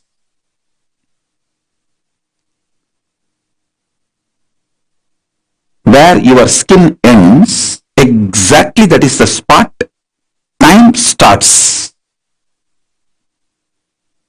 Time is the skin of the cosmos.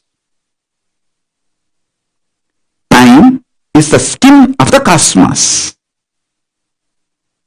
How you have a nervous system which passes the thought currents inside you, same way the cosmos has a nervous system which passes its decisions and thought currents, that is the space. Your skin is alive. Your nervous system keeps you living. The equivalent of your skin for the cosmos is time. Equivalent of your nervous system for the cosmos is space.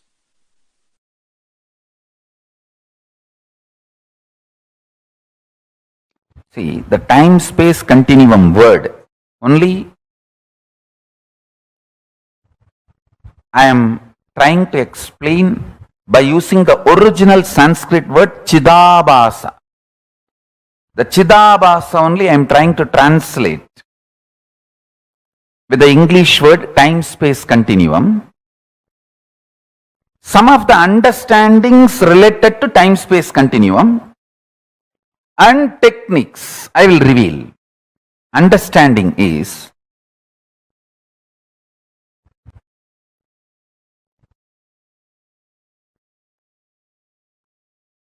simple conscious will persistence, conscious decision. Decide, today I will not be tired. That's all. If you decide, I will not be tired for ever, immediately one part of your mind, you have inside you, your automated artificial intelligence version of your wife sitting. How many times you told the same thing, you did the same sankalpa, you tried, and how bitterly, utterly, stupidly you failed? Keep quiet.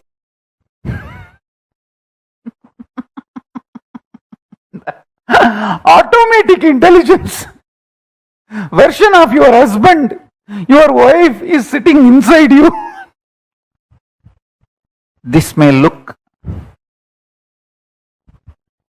too simple, but when you start practicing, you will understand how powerfully this technique works for you to be stable. Understand? The most beautiful emotion which can bring stability in your life is love. Morning when you wake up the Atma Linga which you are wearing. Mahadeva, please wake up. Morning when you take bath, Swamiji, please take bath. Pour few drop water on that linga. Always wear it. That is the best way. Pour water on your body and pour water on the linga. Swamiji, please take bath. When you eat, whatever you eat, Swamiji, please eat. When you brush, you don't need a separate brush. Nothing is wrong. I am telling you, I am your guru. To whoever I gave the Atma Linga,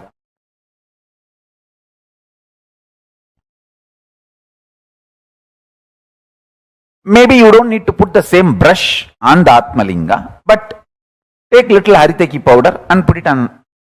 Swamiji, please brush the teeth. Mahadeva, please brush the teeth.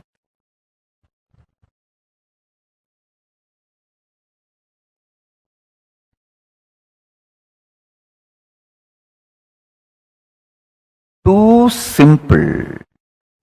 And when you are falling asleep, tell him, Mahadeva, please sleep.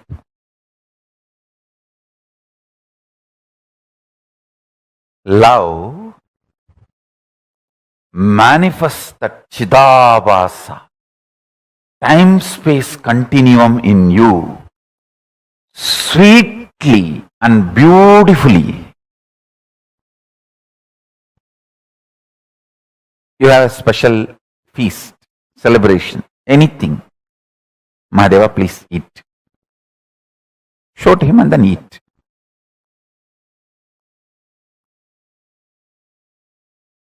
Start this. It is too simple. Time-space continuum. That Chidabhasa will explode in such high energy. When you spray perfume for you, just put little on him. Mahadeva, very good perfume. I got it yesterday. Lipstick, just put little, nothing wrong. Whatever I am enjoying, I have to give. This is what my gurus taught me. And I have enough Shastra Pramanas to prove what I am saying is right. Whatever you enjoy, offer it to him and enjoy. If you are lying on your couch, tell him, Mahadeva, just lie down. rest, enjoy this sea beach. I tell you, he is neither outside you nor beyond your reach. He is the source of you. When you generate a love, sweet relationship that makes your time-space continuum huge.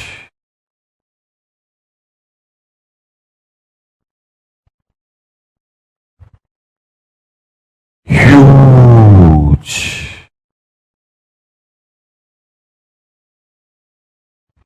Even if you don't feel like wearing your Atmalinga, even the Rudraksha is actually Rudraksha Linga.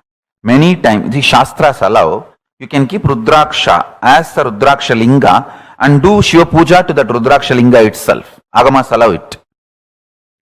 So you can keep your the Rudraksha, Kantamala itself as Atmalinga. If you don't have Atmalinga or don't want to wear the Atmalinga, you can treat Kantamala itself as Atmalinga and tell, hey, Mahadeva, please eat. Mahadeva, please take bath. Mahadeva, have shampoo. Mahadeva, have perfume. Understand this continuous love continuum will make your Chidabhasa powerful. Your Chidakasha will become strong. And the time-space continuum will expand. I tell you, this attitude, this will start building everything. People who lived around me can remember very clearly. Even if some book is printed, invitation printed in our Kailasa, in our Sangha, and first copy is brought to me, first I will take it and put it on Atmalinga. I always have Atmalinga on my body. Whenever, if I am not wearing it, it is there in the Ananda Gandha. I will put it on Atmalinga and say, Paramashiva, please have it. I tell you, that will bring such extreme sweet relationship. And you just see, even if you start understanding, he is watching over, he is continuously seeing you, that is enough to make you fall in love and explode in love. I have seen people, the moment they know I am seeing them, they just go crazy with love.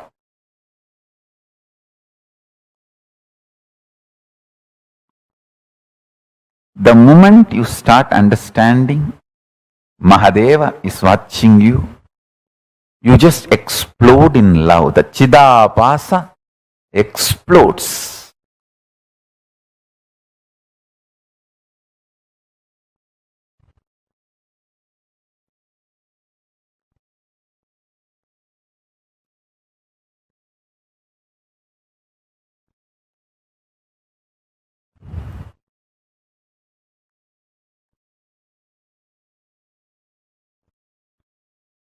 Vyutpatti of the word Chidabhasa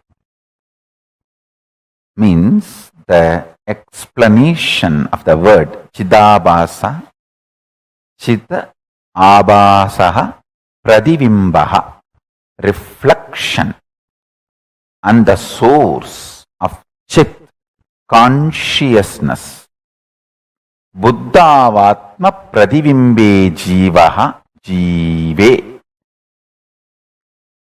The source and reflection of consciousness, Chit, in the Buddhi, in your being, self,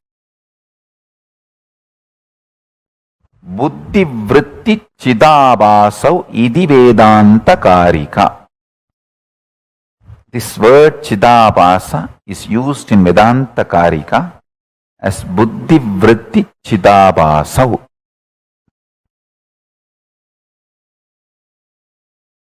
Listen. The source where the being of Chit and doing of consciousness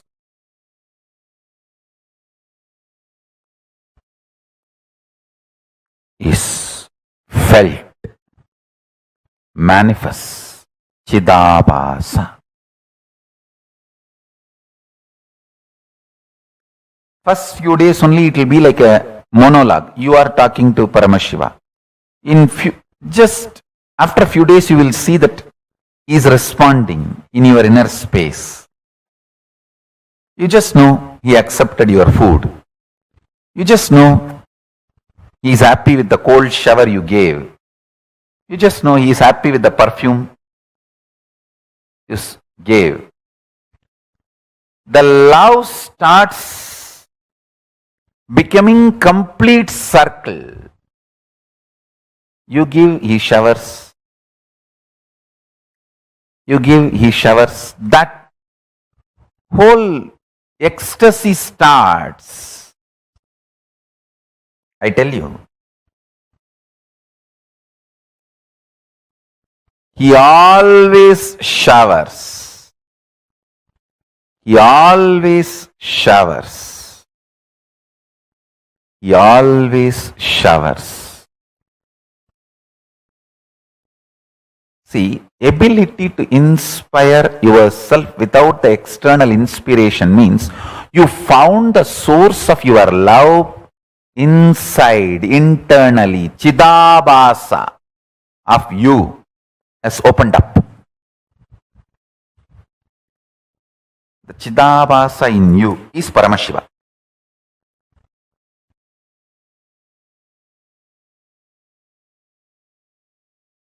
I'll be absolutely integrated to all of you.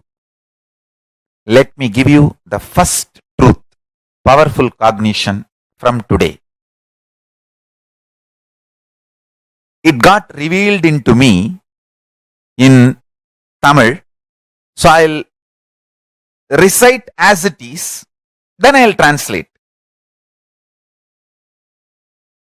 Agachar budamayum புறச்சார் புடமையும் பரம்பொருள் நிலையே என பரம்பொருளுக்குள் நிருந்து நீரு Hindu. That's the word got revealed. நீரு Hindu.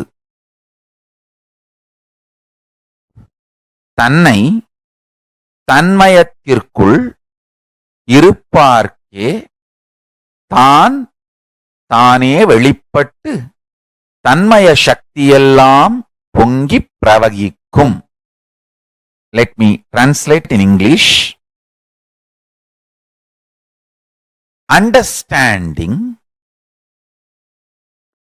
the inner dependency or outer dependency for your existence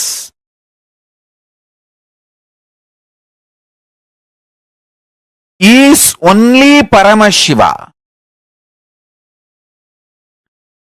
Your principles and policies related to economy,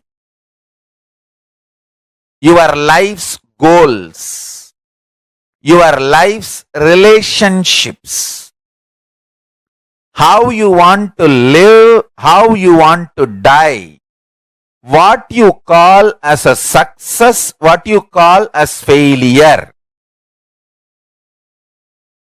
Everything. Listen carefully. The inner dependency for inner or outer. The word agachar budamayum, purachar budamayum. This word has to be understood in all dimensions as Paramashiva revealed to me. When this truth was getting mapped, I also got the revelation every powerful cognition in you is like all the grahas, navagrahas blessing you. Navagrahas are the most auspicious cosmic energies. Never punishes you. Do not have incompletion with navagrahas. They are absolutely compassionate and they only awaken Paramashivatva in you.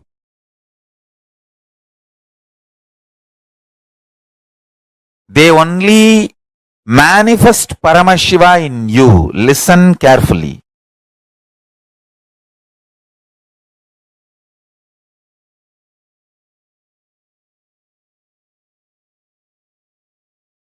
If you understand my love, you will understand all the Navagrahas' love for you.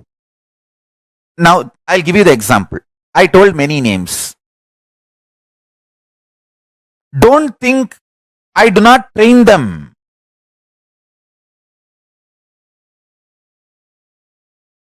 My extreme love,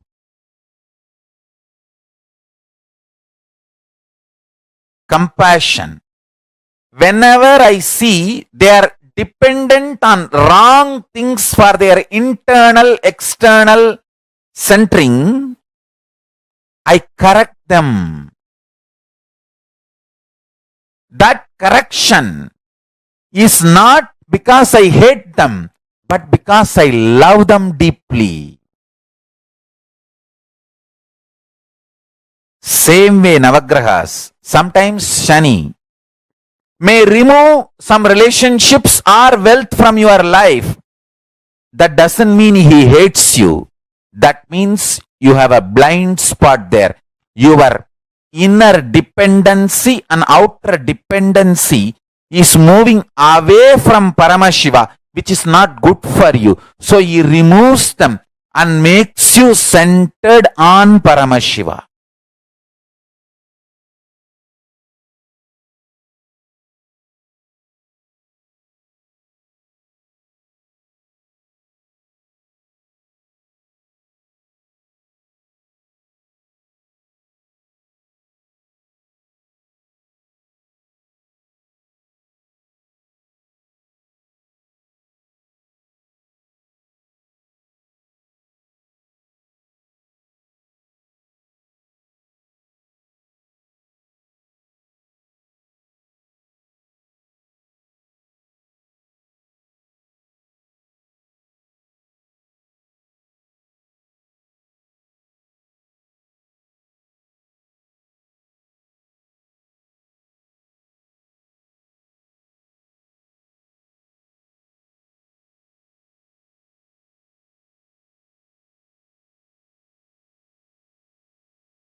So powerfully, Swamiji just revealed to us that power of our inner space, that is the space of the cosmos itself. Swamiji gives us the example. You have 10 cups in front of you or 10 pots in front of you. Each pot has that same space within it. The existence of the boundary called a pot does not change the quality of the space within the pot and outside the pot. When the pot's form is changed, the space within merges with the space outside. That's all. The same way, that space we see as the Mahakasha, as the space out there, and the space that is there within us as our Chidakasha is the same. It is when this boundary, that skin of the cosmos, time, dissolves, when what we perceive as the body dissolves, both the spaces merge. Swamiji so powerfully revealed how the equivalent of the nervous system of the cosmos, of yourself, is space for the cosmos. That which contains every bit of information of the cosmos is that space dimension. The time-space continuum, as I was sharing before, time is relative.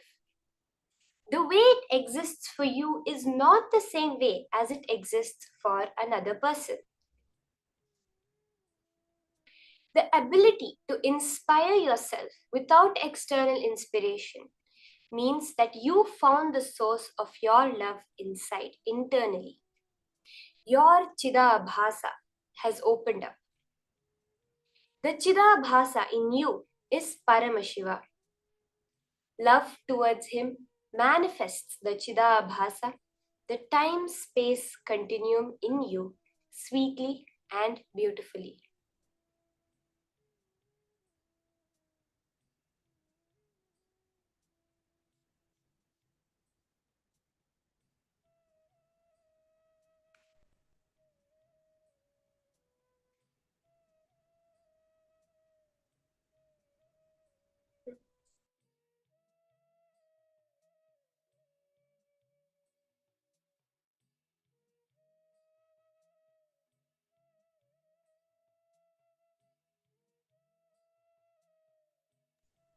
We heard the Pramanas, the Shastra Pramanas, Hindu scriptural references that Swamiji had revealed for this time-space continuum, Chidabhasa. Chidabhasaha prativimbaha, reflection and source of Chit, consciousness. Buddhavatma prativimbe jiva jive, the source and reflection of consciousness, Chit, in the Buddhi, in your being self. Buddhi vritti chidabhasau iti Vedanta karika. This word chidabhasa is used in Vedanta karika as Buddhi vritti chidabhasau.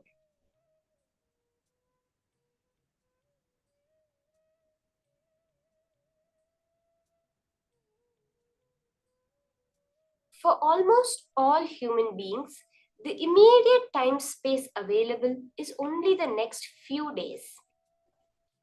By that time, your space is different. When you're inspired to do something, in another 2 days, that may not be the same. Your Chidabhasa, source space of consciousness, the time-space continuum, gets built consciously only with space-based sankalpas.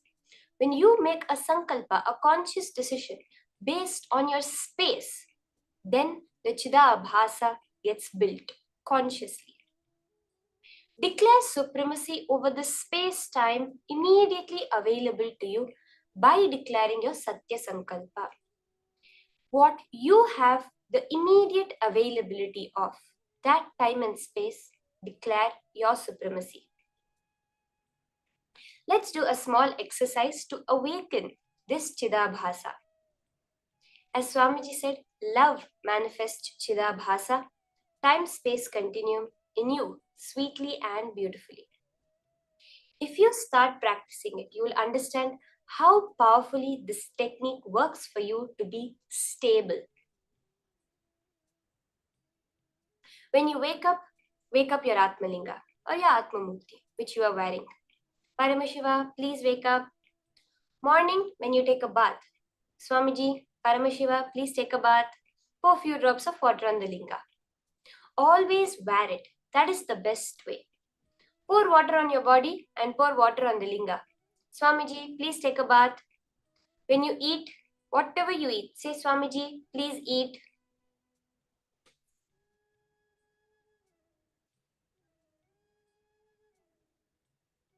Like this, constantly live with the Atmalinga.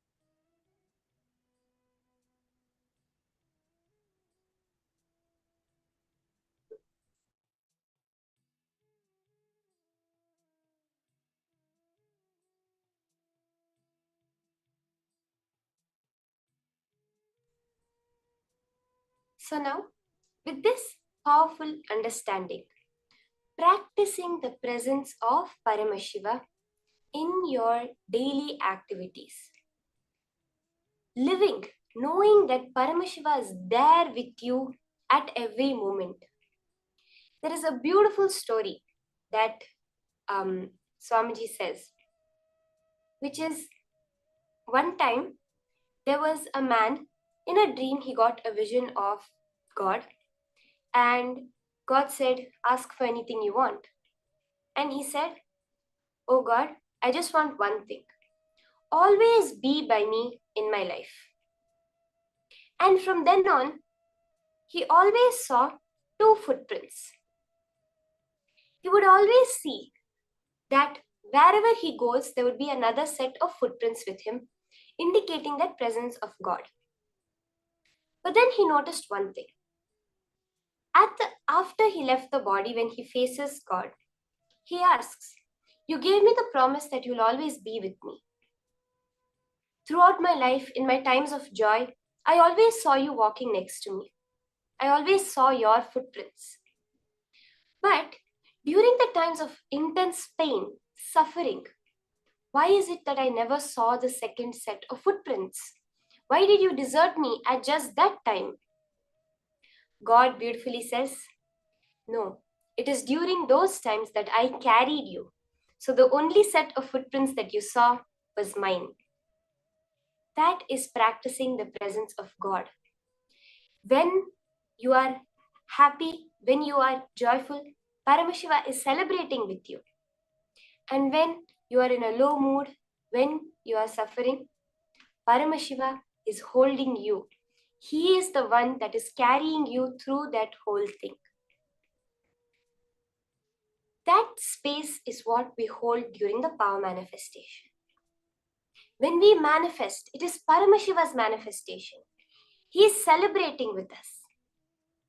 And when we perceive that we are not manifesting, all we need to know is Paramashiva is holding us. Whatever it is also his manifestation. We just have to pray, Paramashiva, give me that intelligence to see your manifestation in this incident.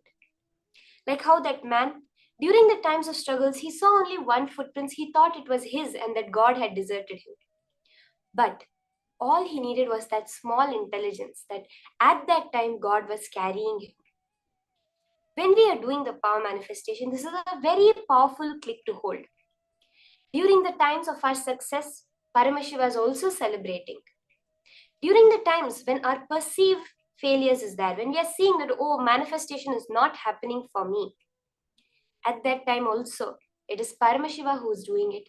We just need the little bit of intelligence and patience to see how he is manifesting. So with that context, let's all enter into the power manifestation session. So we'll continue the previous round as we were doing, scanning a particular object, the details of a particular object. Okay, so let's all start. You can again connect with a partner and ask them to give you any certain object that you will be scanning the details behind. You can keep 3 parameters. First, when they got that object. Second, who gave them that object. And third, where they got that object. You can scan in as much detail, even if further details, other details, seemingly irrelevant details come. Share it exactly like that with your partner. Paramashiva always manifests. Swamiji always says that when I ordain, I sustain. So when he is telling, look into my Atma Murti, I will show you the Akashic records. Sit with that space and let's start. How much we expand our space, we are able to see the entirety of time. Sometimes we have that small deja vu, right? We call it small intuition. Hey, this has happened before. Or we have an intuition kind of thing, which says like, I don't know how many of you have experienced it, where you just think of a person and they're at your door. Or two people are talking about someone and they just walk in the room. How many of you have experienced this? You can just put a yes in the chat. That experience is that few moments where you are relaxed in that space of Paramashiva. All we want to do is bring that space back. Okay? So let's start the round of manifestation. Connect to Swamiji. Sit as Mahakala Bhairava, as Veerabhadra, in that intense feeling connection. Chant the Mahavakya, Om Nithyananda Paramashivoham, intensely.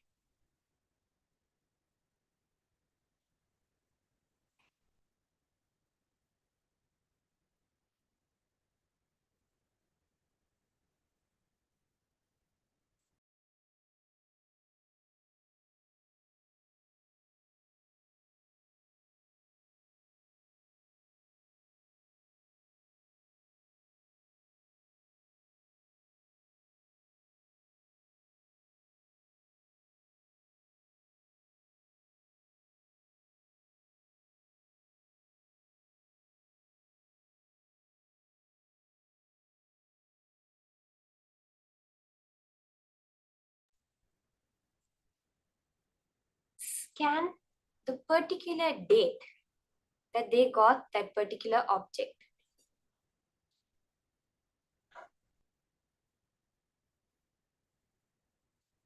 You can also do the manifestation of the next level of Akashic readings, of getting a particular date. What are the happenings on that date? Where were they? What happened? What was their dress color? Connect to Swamiji. Look with all your 3 eyes into the Atma Murti and reveal whatever Paramashiva shows you in pure golden letters.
Okay, you can relax. You can now verify your answers with your partner.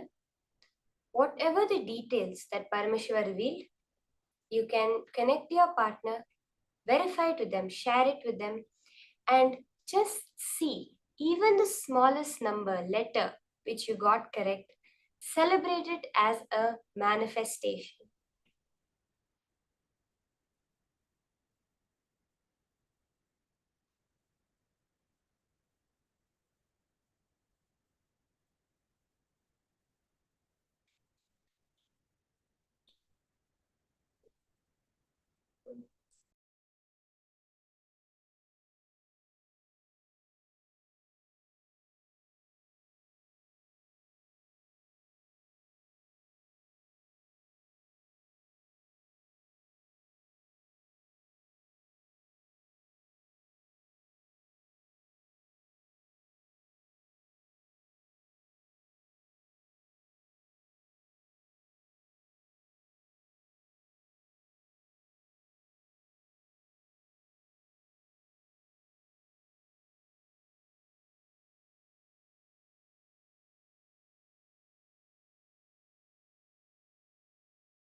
So I hope all of you have finished verifying your answers.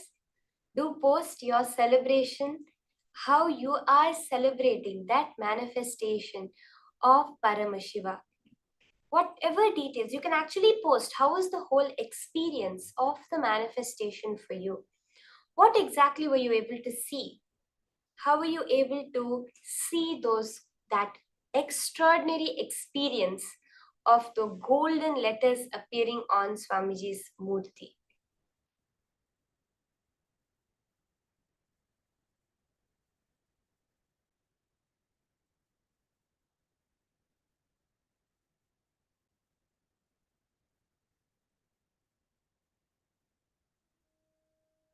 So please share that beautiful happening. How were you able to experience the cosmic archives, the presence of Kaala Bhairava? Whatever Paramashiva revealed to you, how did it appear for you? Please post. We would really like to hear from each and every one of you how the manifestation has been going. With that, we are entering into the next session, higher powerful cognitions from Swamiji on conquering time. I think this would be everybody's dream, to be never be short of time, to be able to be on work on time, to be able to do everything on time, to be able to get enough rest, to have enough time to play, to enjoy. I think everybody's dream is this. So Swamiji is now giving us the science of how we can conquer time and conquer life itself. Let us now listen to these higher powerful cognitions from Swamiji.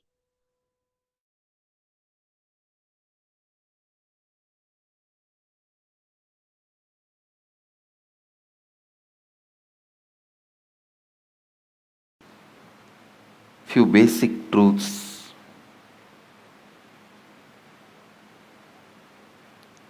Please understand, every sacred secret, every sacred truth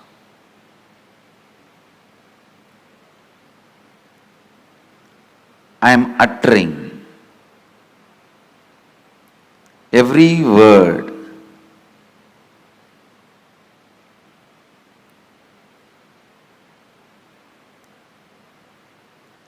need to be internalized and internalized. Do not sit with the intellectual tiredness. Usually people have this pattern. Tell us finally what we should do. No, things don't work like that. Please understand.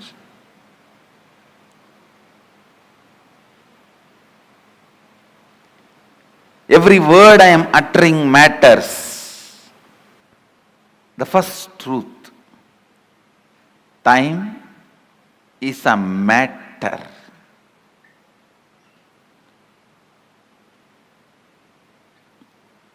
And it does not matter. Time is a matter and it does not matter.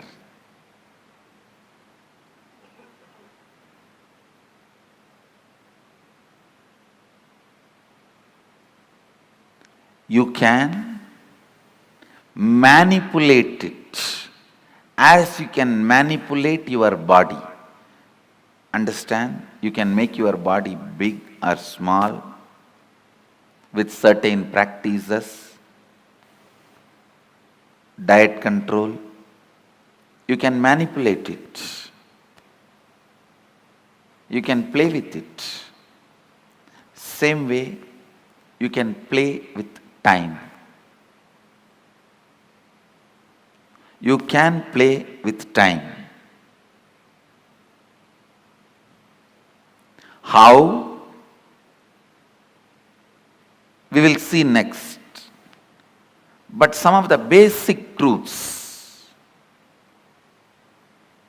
you can play with it. Please listen. It was such powerful click for me. I'll tell you exactly what he said. He said, how the moment your bladder is full, your brain can create the restroom which is not there and give you the comfortable feeling you are protected, safe, you are in a proper place, please relieve yourself. Only after that signal goes to the body, the internal organs decide to relieve and relieves itself.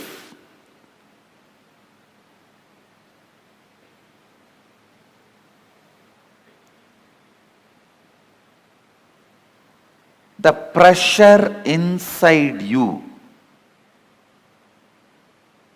to perceive something, to have some experience, creates the concept of time and gives you various experiences. Pressure inside you, that bladder is full, creates the restroom ambience in your brain, which is actually not there, but gives you a comfortable feeling, you can relieve yourself. Same way, desire to have certain experiences, that pressure inside you creates time which is not there and gives you various experiences. I'll try to convey much deeper the same truth further. Now you understand this much. The whole idea of time is your will and decision. I can give you 100 examples. When you are sitting with somebody whom you like or doing something which you like, your passion,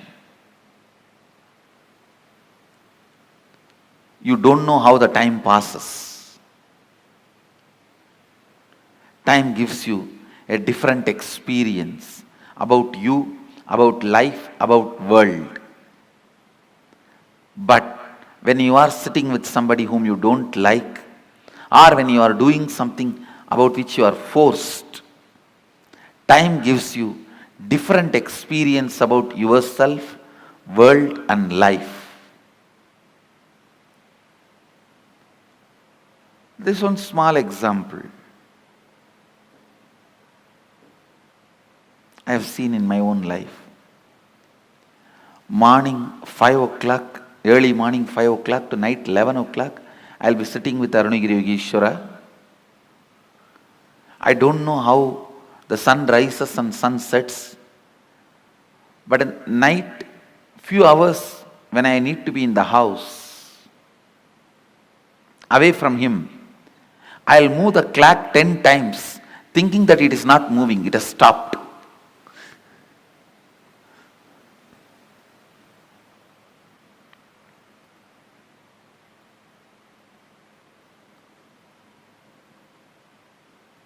I'll feel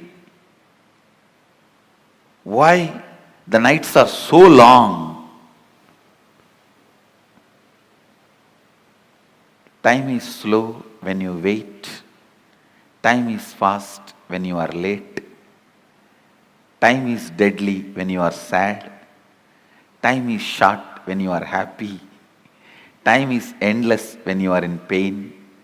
Time is long when you feel bored. Every time is determined by your feelings and psychological conditions, not by clocks. So learn to have nice time always.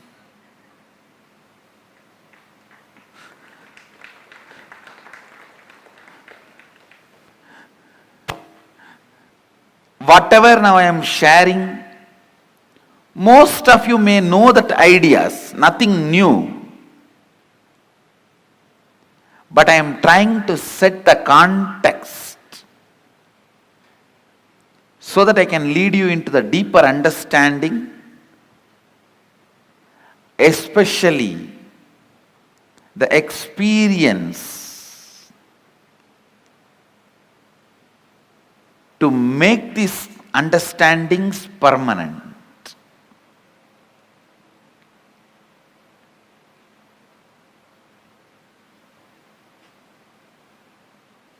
Time is a matter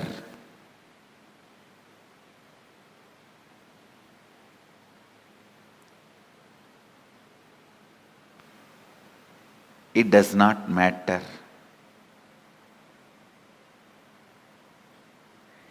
It can be manipulated as you want.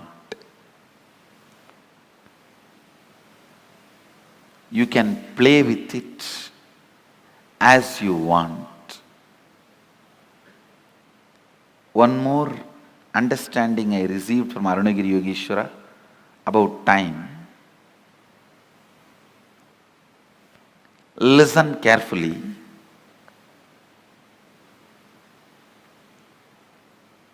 The whole life is just a vast canvas. Space is the canvas.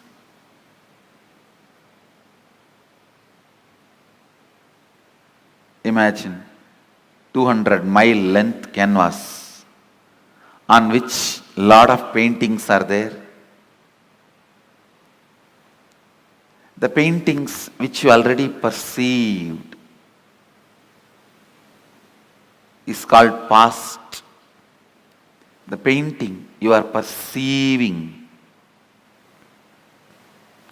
is present. The painting you are going to perceive is future.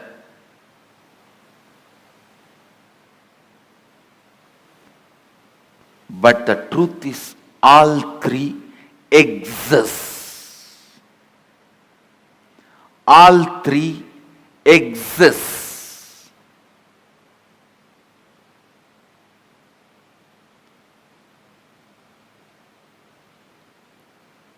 Next statement I am making. Please listen. First statement I am making. Past, present, future, all three exist. And the next statement I am making, you can alter all the three. We always think, if all three already exist, how can I alter my future? If it is already existing, how can I alter? Understand? The painting exists does not mean you can't add something to it. Your powerlessness, I can't add something to it, only makes you stop adding. And very important statement I am making now. Not only you can alter the future, you can alter your past. How? We will make. You can alter your past. One, time is a matter, it does not matter. Second, your psychological ups and downs, physiological ups and downs are not you. Next, your past, present, future exists now. Next, it exists now does not mean you are bound by it. You can alter not only your future, even your past.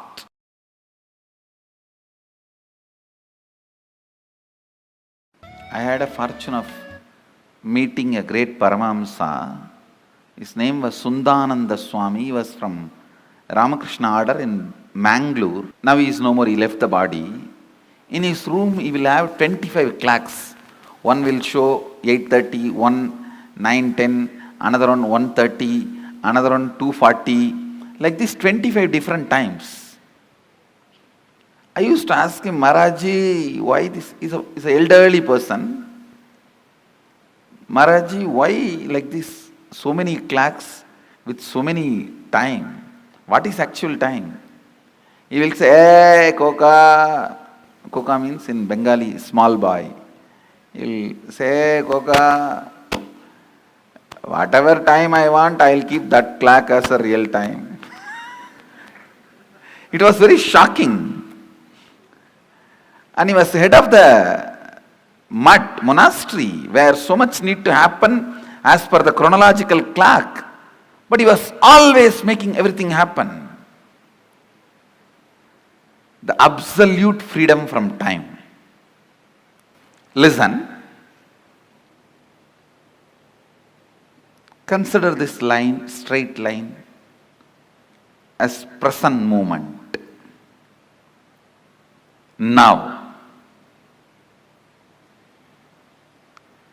Every thought happens between past and future. Please listen. Actually, from morning I am giving you different truths about time. Now all those zigzag puzzles will fall in place if you just grasp this one. All thoughts, it can be as simple as feeling like having a cup of tea, or as complicated as politically strategizing for some victory. It can be as simple as wanting to have a cup of coffee, or as complicated as political strategizing for some victory. Any thought means movement between past and future. Thought means nothing but you move to the past and future. This is past. Let's consider this as past, and this as future.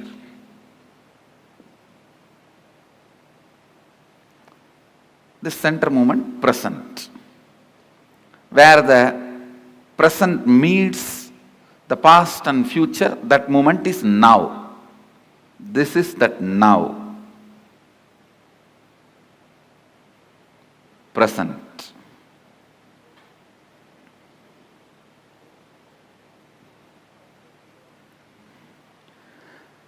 Understand, if these lines symbolically represent time, means this board is the space. Symbolically, this board represents space. On space only the whole time happens. Space is the most subtlest matter on which the play of time happens.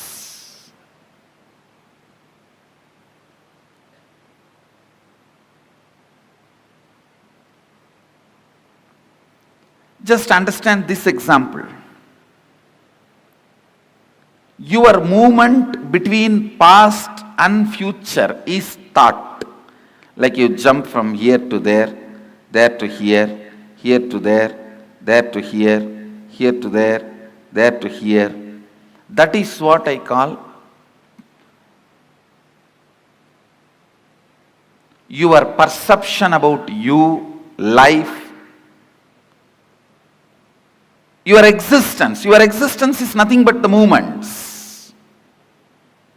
Because till you know your real reality, as of now, whatever you know about you is nothing but your thinking. Am I right? Is there anything you know about you more than your thinking? Anybody?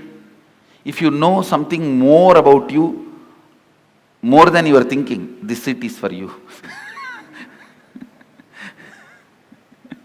See, whatever you know about you is all based on your thinking. So, I can very comfortably assume your thinking is your reality as on now.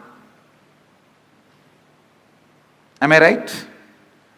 So, it is all about you jumping into the past and future, past and future, past and future. That's all is your thinking.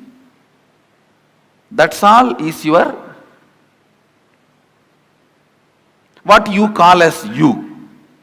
See, what I call as you is much beyond than what you call as you. So now I am talking about what you call as you. It's all about movements between the past and future. And I want you to know, it has a direct utility in your life's balance sheet. So please don't think it is some philosophy, it is some metaphysics, it is some intellectual stuff. Allow every word to enter into you. It can increase your everyday balance sheet. Double. It can increase your everyday balance sheet. So allow this understanding to set into your system. I can make you alive.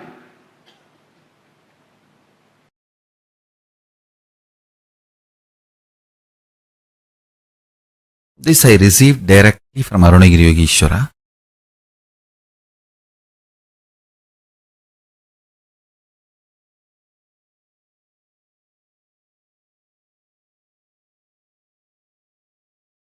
Listen carefully.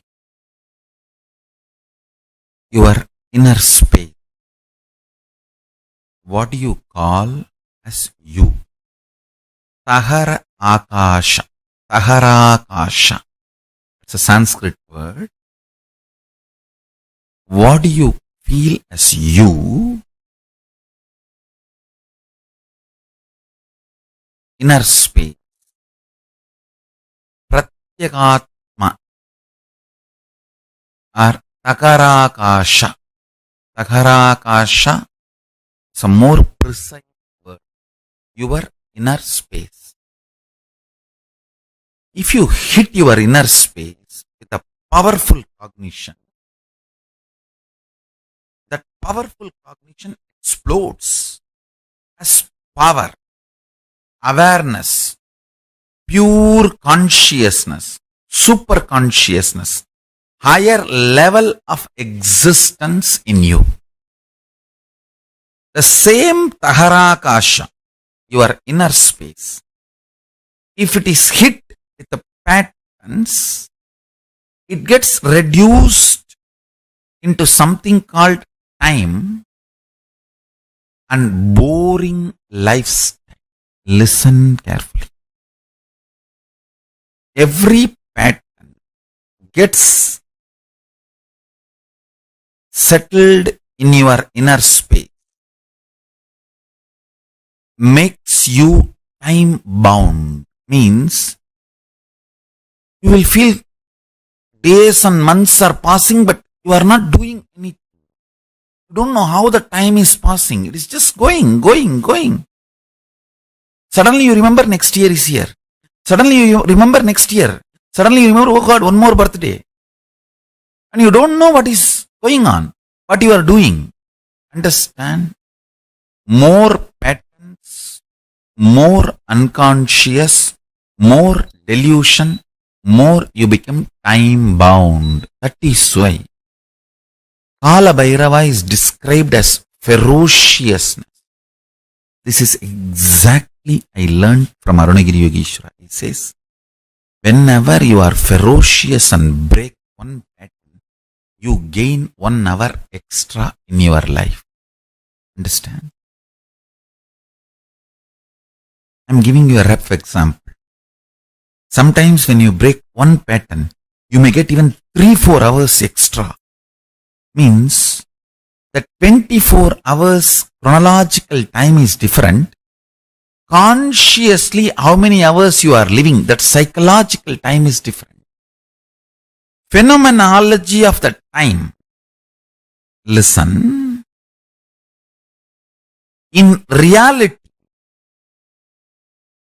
chronological time does not matter for your existence because you are a conscious being. A being just takes birth, eats, reproduces, ages and dies. For that being, chronological time is enough. But you are not that kind of a being.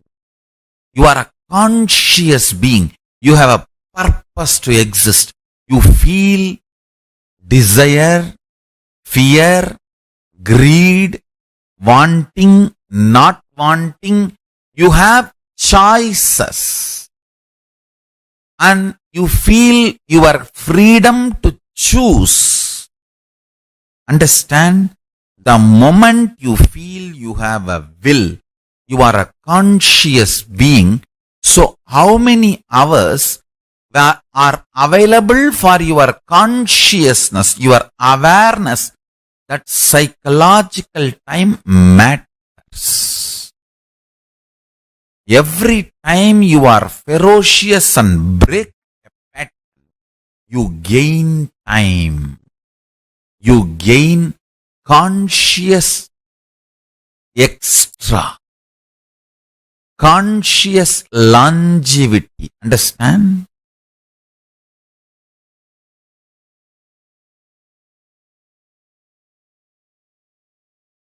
In Hindu tradition, we have two.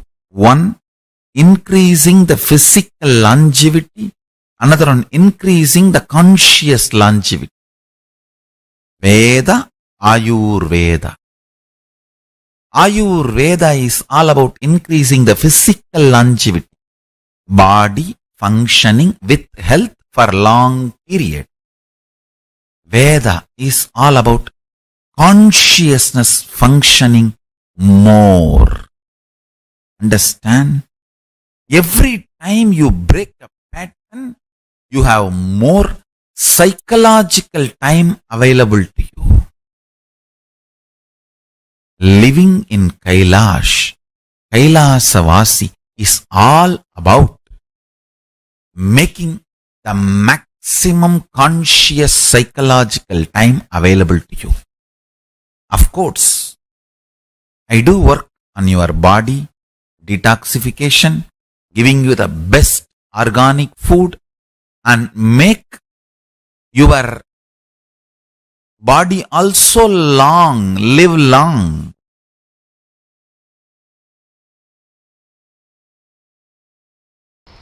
Listen carefully.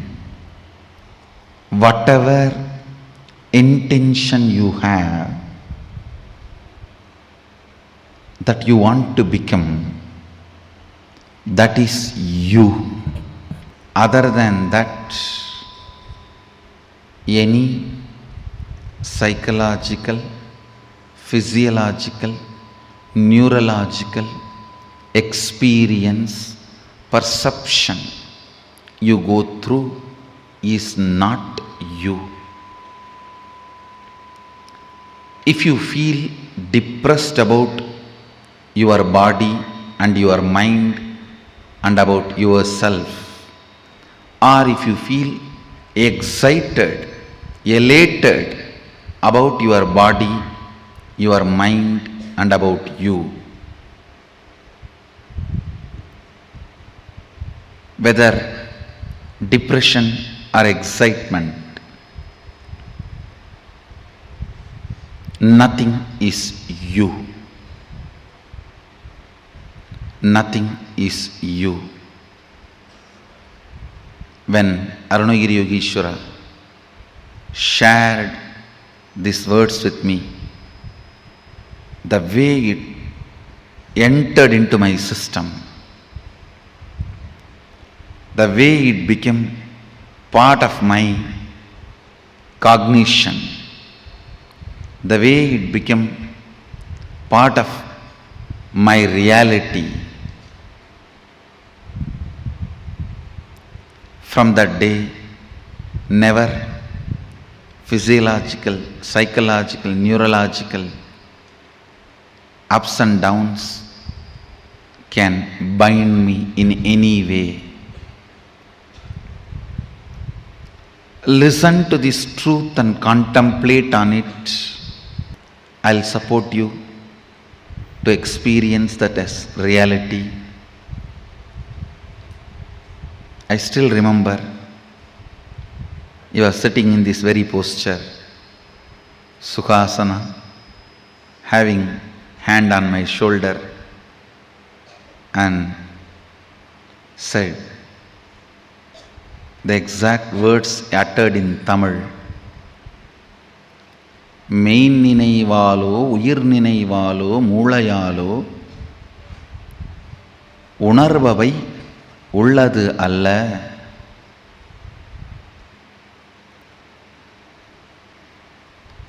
I know for sure, even if you are a Tamilian, you can't understand these lines because it is classical Tamil. I asked him, then what is me?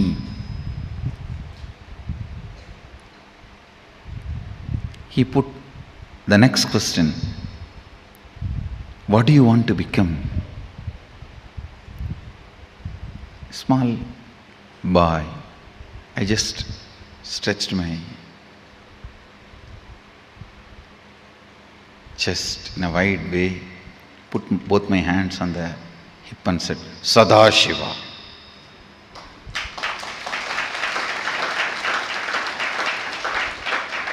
Whatever I heard from the temple lectures, satsangs, pravachans, books, that is what I know as ultimate. So I put both my hands on the hip and said, looking into his both eyes, said, Sadashiva.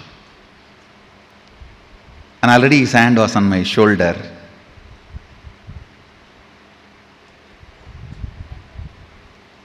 The one more reason I put both my hands on my hip, I just want to give him more space so that he will not take his hands off. His hands will rest comfortably on my shoulder.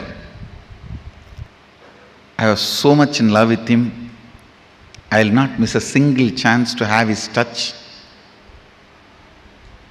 Whether he touches me or I get a chance to touch him. Already his hand was on my shoulder. He said, you are that.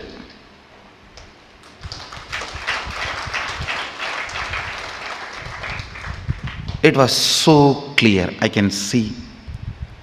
It's directly from his third eye to my third eye.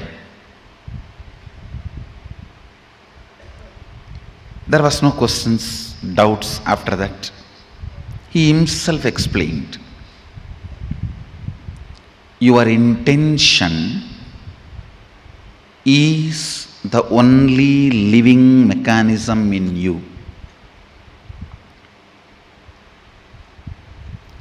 ஆஞ்ஞையே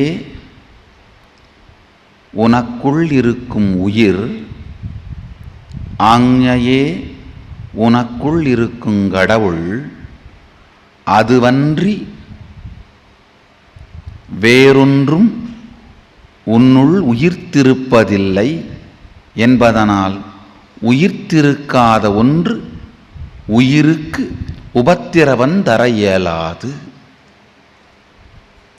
Means your intention only is you, your intention, what you want to be is only God in you. Your intention is the only living mechanism in you. Other than your intention, everything else is matter in you. Because of that, the matter cannot disturb your intention, which is you. You cannot be controlled, affected by the matters in you. Meditate. Don't think it will take a lot of time to realize this truth. No. I did not put all my self-effort and realize this truth. I got it as gift. So I commit with you guys. I'll give it as a gift to all of you.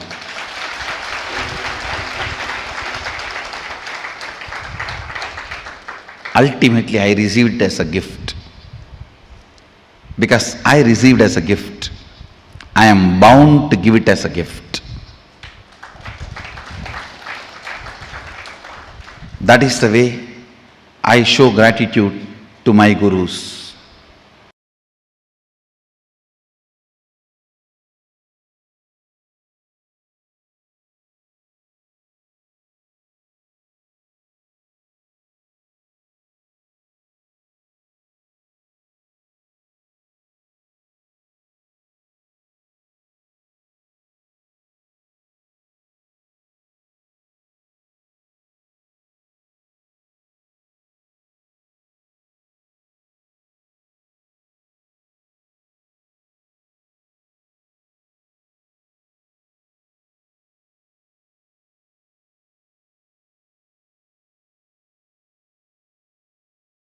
Whatever may be your perception, whatever may be the way life occurs to you, don't try to find reason now. Please understand, I only asked you to pen down how life is occurring to you. I have not asked you to find your reason. No. All your reasons. I always tell people, your reason should be reasonable. The reasons you find should be reasonable. It should be useful for you. It should be about future. I am giving you an example. Somebody is suffering with depression. If you want him to get healed, the very diagnosis and the context with which diagnosis is done itself should be towards the goal of curing, healing, completion. The way life is occurring to you now, please understand, the second secret I want you to know from this program is right method of diagnosing your problems. Diagnosis should be done from the angle of future possibility, not from the aspect of how you can dump the responsibility on the past. The why should be attended from future. That is, only then it will become zest, or it will be cut. If you try to deal the why from the past, it will be just cut, crass. Only if you deal it from the future, it can become zest. Listen, always attend the why to make not to dump as crass X.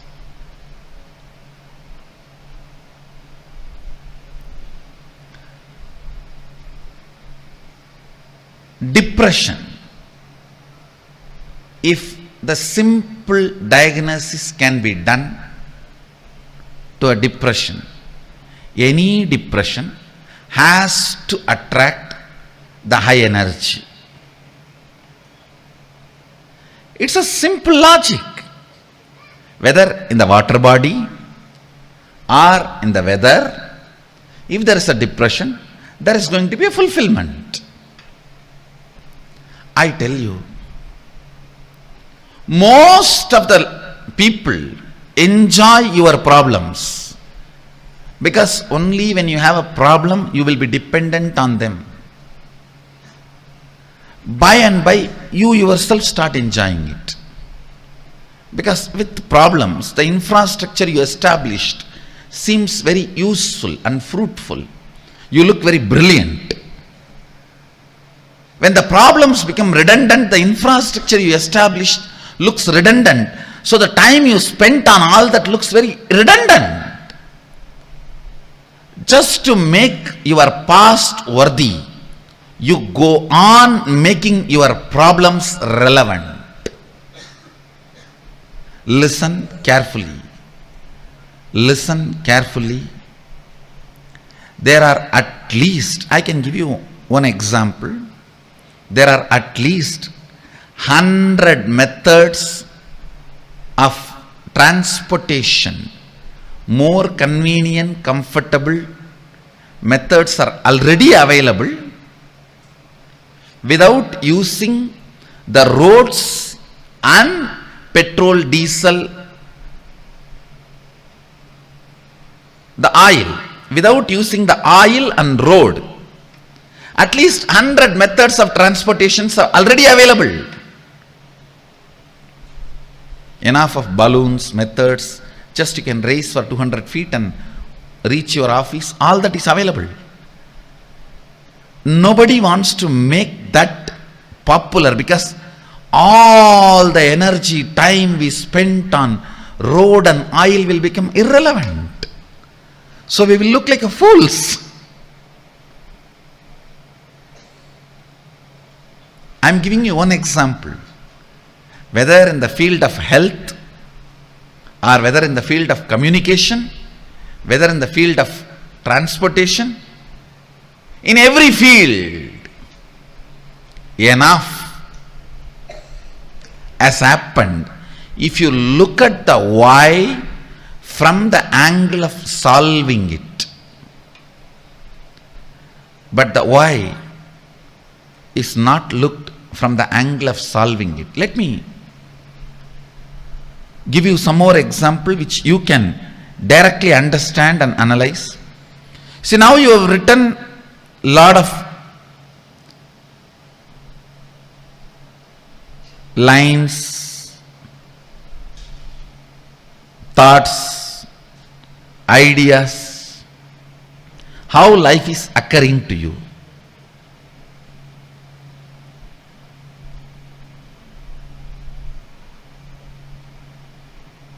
You always think, I know the problem, I know the solution, only I don't know how to execute it.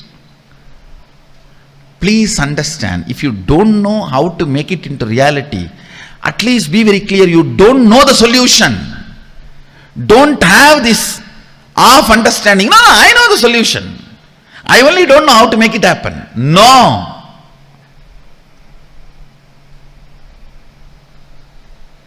That is what I call consolation out of confusion. Trying to console yourself out of confusion. Understand, till the result happens, effort cannot be called as effort. Till the effect happens, effort cannot be called as effort.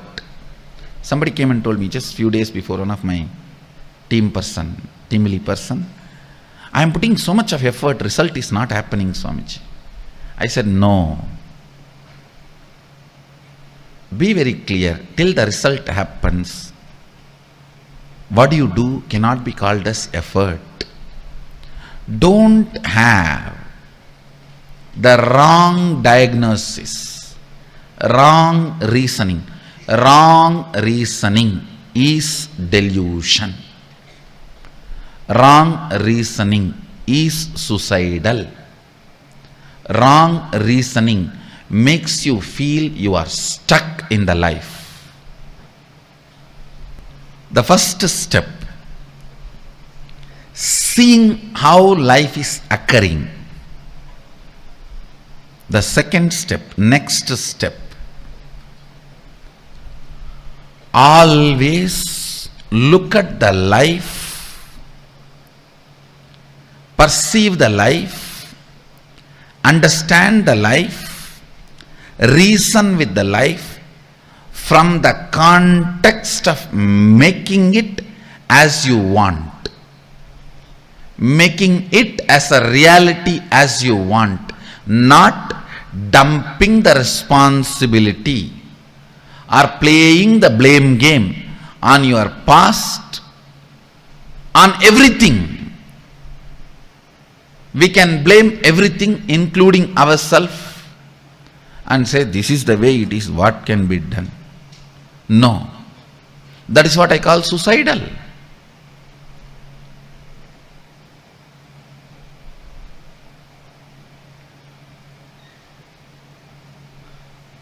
Many times we even start enjoying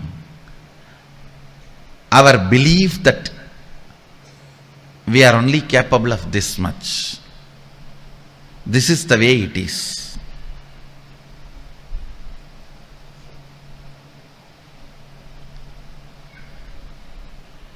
I'll give you an example. You want to be healthy, you want to wake up early morning 4:30 and do yoga every day and healthy. Is there anybody putting you in prison and tying you with chains on your bed at 4:30? No. But you enjoy. I can't get up at 4:30, you see. I tried my best. I had enough of alarms, yoga mats, shoes. I watched tons of yoga videos, gymming videos, workout in 10 minutes, 6 minutes for 6-pack, 8 minutes for 8-pack, 10 minutes for total workout. All these videos I watch. But you see, I can't get up in the morning. And you start either getting comfortable or give up or even enjoying your inability. Please understand.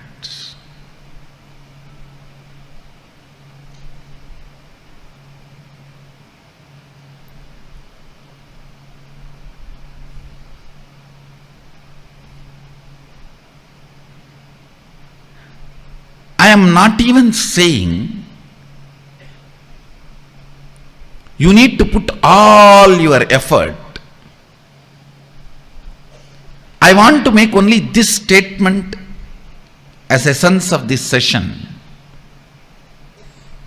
If you can start looking at the whole, analyze each and every situation from the angle of manifesting it as you want, instead of the blame game of why the way it is. See,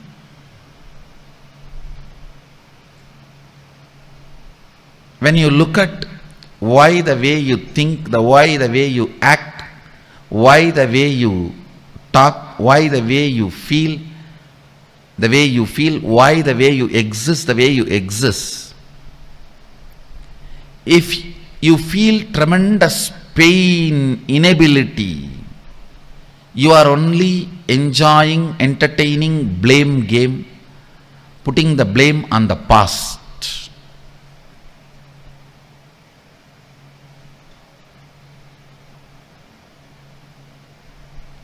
Now it is time. Even the why should be from the context of how. Oh, you don't know, Swami, my background. For my background, even how I survived is extraordinary. No one else other than me would have survived in my background, the way I grew up or the place I was in. If you are interested in that, you will never find solution. You will never find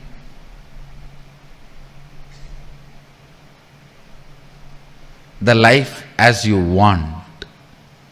You will never find the reality which you want to manifest. If you want to conquer the life, that's why I use the word conquering life for this program. Actually, you have to conquer it. There is no way you can have agreement with your past. The way as life is happening to you, there is no way you can just paint, do the tinkering, touch up here and there and use it again. No. It is just straight your enemy. The way the life is occurring to you now is not your business partner, is not your friend. I think not your friend, all of you know already. But you always think there is a possibility for negotiation. I'll do little negotiation and just do this touch up and that touch up, little lipstick and little combing and little painting here and there, little tinkering, polishing. No. Only if you understand your past should become redundant And you should not expect inspiration from your past. You should generate a mechanism in you as a source of inspiration and make the whole redundant.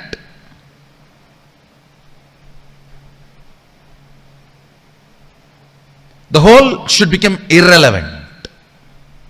Only then conquering can happen to you. Please understand, the spirit with which you need to approach whatever way the life is occurring to you is conquering, not adjusting, not manipulating, not withdrawing. The way the life is occurring to you, you just need to conquer. That's the only solution.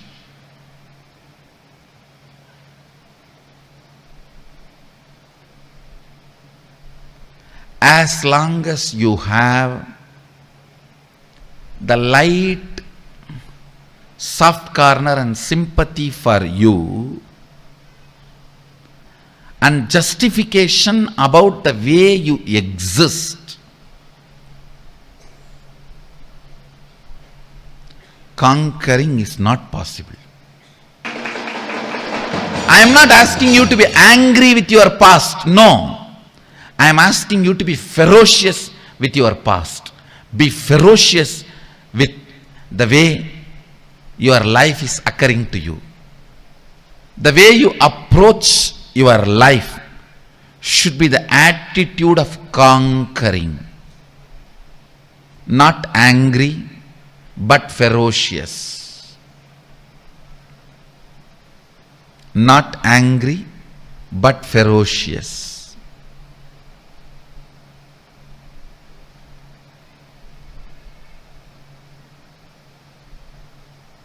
This is one small but great shift needed to happen. The way you look at the life, the way you diagnose your life, the way you find the reasons why you are enjoying this thought current, the way you are enjoying, why the diseases are there the way it is there, why the relationship failures are there the way it is there, why the tiredness and boredom, irritation, all this exists in you the way it is existing. Why? Ask all the whys from the angle of solving it, not from the angle of blaming it. Few minutes of contemplation. Please take it up.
Nithyananda, Swamiji revealed two of the most important secrets in this session. Understanding about how exactly the law of life is, how time functions, how life functions. Swamiji taught these two most important principles. And this whole session was so powerful, the way Swamiji revealed the truth, right? How many of you understood the science of conquering time and the science of conquering life? Like Swamiji was telling, many times when we spend time with someone we love, like for example, Darshan, let's say, when Swamiji comes and sits, we will be like, oh my God, I felt like Darshan just started, already 3 hours have passed. How many of you have had this experience? How many of you have had this experience where you feel like, oh my God, just now I thought satsang started, already an hour has passed? How many of you have had this experience? Yes? Okay, I see so many of you saying yes, giving me thumbs up. Now, let's say you go to a boring lecture or you go to something that you don't like much. You will feel like, oh my God, why is my clock not moving at all? Right? It feel like I've been here for an eternity. And it's just like 1 minute has gotten over, 10 minutes have gotten over, 15 minutes have gotten over. And you feel like, oh God, why is time running so fast? Understand, time is the skin of the cosmos. Every time rubs against you, the Kaala Chakra. See, that's why it's called Kaala Chakra, the circular time. It keeps rotating. Let's say this is your life, right? Let's say your life is the x-axis. And the Kaala Chakra is continuously rotating. Now, any incompletion, resistance, powerlessness in life is like a bump on the x-axis. So every time there's an incompletion, what will happen? The wheel will have a jerk. It'll skid. Every time there's a bump, the wheel will have to like go over it and hit hard. Like if a speeding car runs over a speed breaker, what happens? It just rams. It just slips, right? The exact same thing happens. That is why you feel whenever you're incomplete, you feel time is painful. Every passing moment is a load, burden. Swamiji has given such an amazing truth. Like every time I hear this satsang, I feel like what a sign Swamiji has blessed us with. Just understanding the principle of conquering time, conquering life. It is just so powerful. I request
a red color dress you can wear. If you want to wear a pink color dress, you can wear.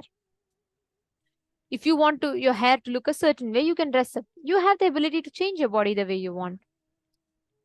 Same way, time can be changed, altered as you want. That is why Swamiji tells you should never go with the attitude of accepting time. You don't have to have the attitude of going along with time. You need to have the attitude of conquering time. If we conquer time, you will never suffer with boredom or tiredness in life. Swamiji has given us all like a straight technique for powerfulness. Swamiji has given us an experience, the straight technique for experiencing that space of completion. Understand, past, present, future. All the three exist. Exist now does not mean you're bound by it. You can not only alter your future, even your past you can alter. That's the Muruganar, the story of Arunagirinathar, sorry. How there are tons of references like this, like Valmiki. He is like a thief in his past life. Not even in past life, like just before he takes up sannyas, Valmiki is a great Maharishi who's author of Ramayana, and the whole Hinduism, everyone worships him today. But he was a thief. His name was Ratnakar. But the whole past has been altered. How?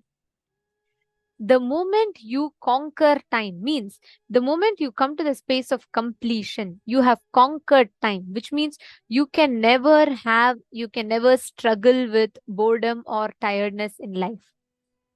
Are you all catching it? This is the straight truth that Swamiji has revealed, which is so powerful. Ma Priyatma Surupini is saying, wow, I have heard this many times now. Many times. Now only it's even hitting me. Great. Completion is the key to come out of boredom and tiredness. Beautiful. That's why when Swamiji tells that each time you experience completion, each time you have a breakthrough, Swamiji tells the same satsang you listen again and again and again. Every single time you listen to it, you will have a new understanding about it, because life expands. Each time as you listen, you will break your pattern in a deeper and deeper and deeper manner. And also one of the most important aspects of this for all of us to understand is how the law of life functions, Every single time you get stuck with an incompletion, every single time you get stuck with the pain, you need to understand you are recreating that suffering, that set of patterns in your future by holding on to the incompletion. Same way, every time you break a pattern, you have more psychological time available to you. Means, for example, like Swamiji told, right? Swamiji was explaining about chronological time and psychological time, right? Because Swamiji said, in reality, the chronological time is just a scale to measure everything in against a unit. Like, for example, the weather now time is 6:03 EST. Now time in India might be different. The chronological time, because Swamiji tells we are conscious beings, we are not matter, we are not bound by the chronological time. But the unit of psychological time is the gap between one thought to other thought, which is called as kshana. In Sanskrit, this the gap between one thought to the other thought is called as kshana. It's a very, very powerful truth Swamiji is revealing to us. Like every time I listen to this, I feel like, oh my God, what an amazing revelation, right? There are three, the kshanas, the difference, that's the difference between chronological time and psychological time. The psychological time for me might be different from the psychological time for, let's say, Ma Priyatma Svarupa or anyone else. Let's say psychological time for a rishi who sits unclutched. For him, time will be so long.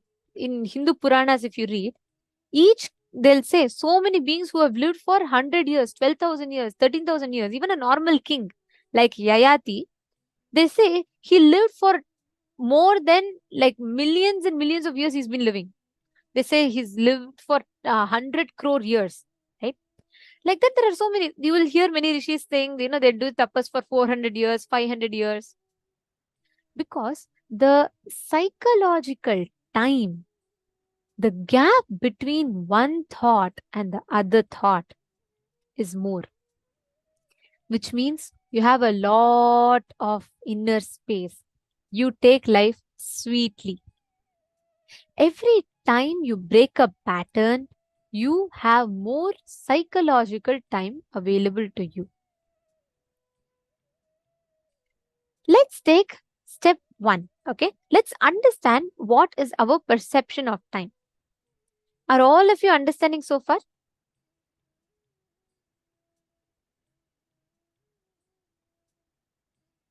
Okay, Ma Priyatma Swarupini, how you're asking a very beautiful question.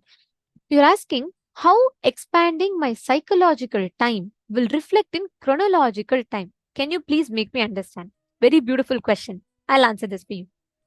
Have you ever experienced this? How many of you have experienced this? Where you will come to work, you will sit in front of the computer.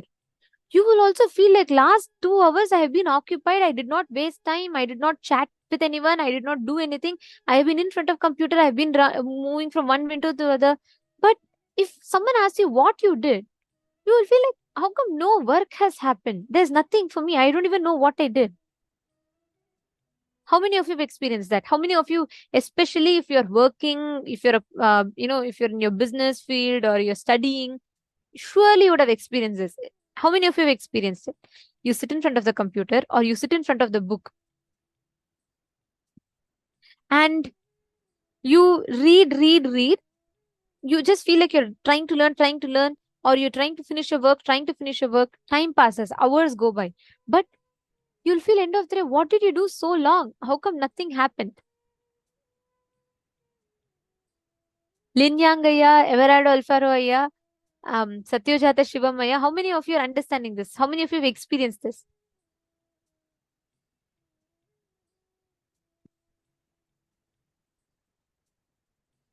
Okay, I see so many people putting yes in the chat.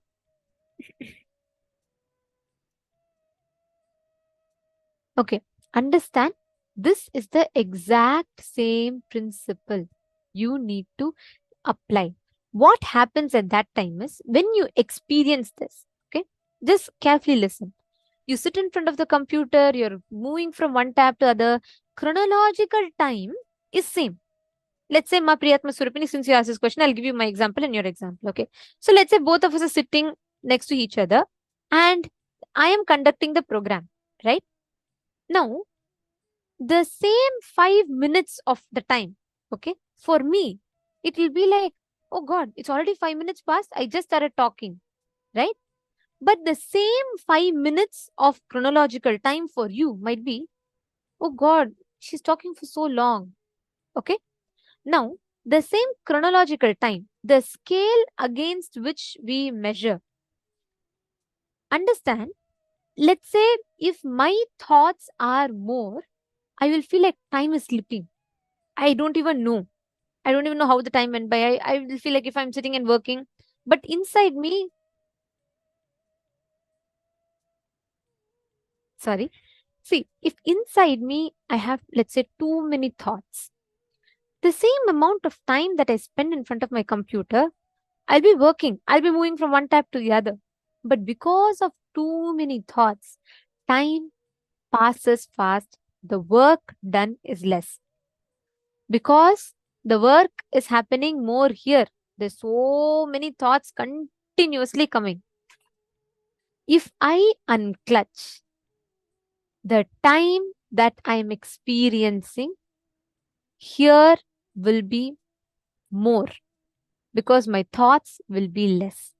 That is why Swamiji tells the more completion you do, the psychological time increases. If your psychological time increases, chronological time, the same time, but the way you use that time will be extremely resourceful. Like, for example, if you see Swamiji, the same 5 minutes that Swamiji sits, okay, the amount of tasks that Swamiji will move, the amount of work that will happen versus when we all will have this Adinavasi meetings, like when with Swamiji, when Swamiji was in Bidadi, right? Swamiji used to call all of us. We all used to sit around Swamiji. We all will be working. Swamiji will be sitting in the center and he'll be giving vision. He'll continuously be guiding us, like telling what the department should do next, like that. I mean, you should see Swamiji as the, from that perspective, it's amazing. Anyways, the same duration, Swamiji will be sitting, we'll also be sitting. We will all feel like, God, so much time has passed. What have I done? If you just look at Swamiji, the amount of tasks, the projects that Swamiji would have finished by then will be phenomenal. The same quantity of time, the quality of the experience of the time will differ. Is it answering your question, Priyatma Svarupa? The same 30 minutes of chronological time, the way you experience it, the way time rubs against you will be very different. If you all understood, please put yes in the chat.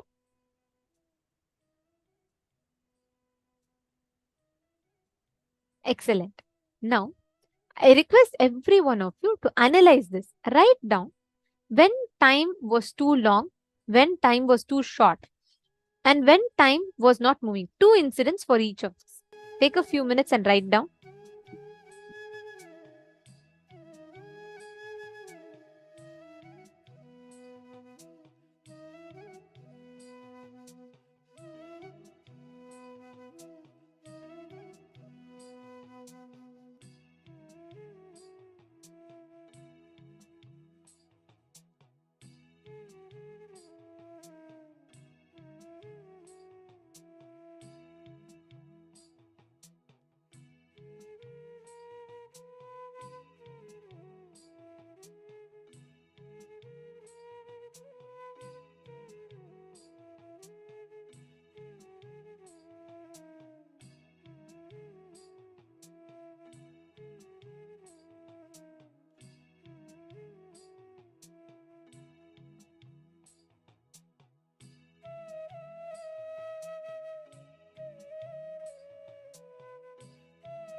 Yes.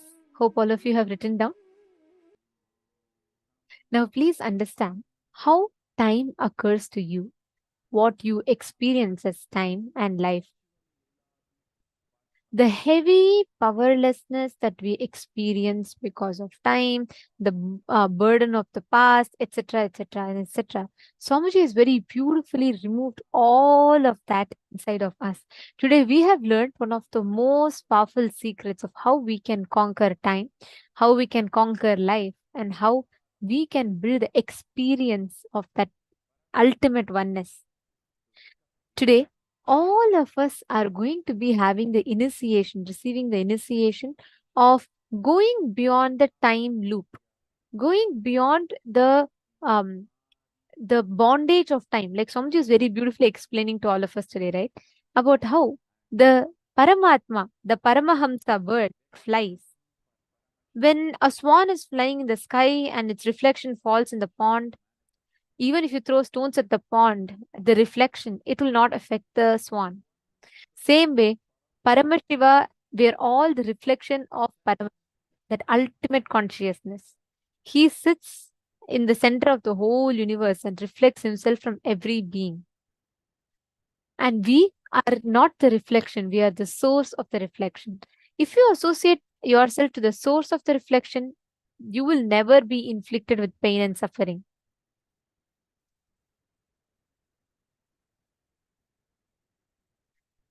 Diana Madiandi Jitani has posted. Very nice, Ma. Actually, this is what Somji explains as our psychological time. The chronological time unit against which we measure is same. The psychological time, the using what we experience, how we experience, like you're describing, right? The same, let's say, the same 10 minutes. For me, the experience went, oh my God, time passed 10 minutes. How did it go so fast? But for another person, maybe it's like, God, this time is not moving at all. How is it so boring? Why is it so boring? No, the same subject, the reality, the objective reality called the chronological time will give us some different subjective experience to each of us. That because the psychological time that we have, which is a gap between one thought to another thought, plays a major role in deciding your experience of chronological time. That's why when Ma Priyatma Surupni was asking, how does changing in psychological time reflect as, what is the use of it in chronological time? This is the exact use. How much resource, how much ability, efficiency you harness in that short amount of time given between any given duration A and duration B, how much you can do. The experience or your interaction with time differs based on your psychological experience of time. Okay, there are a lot of questions.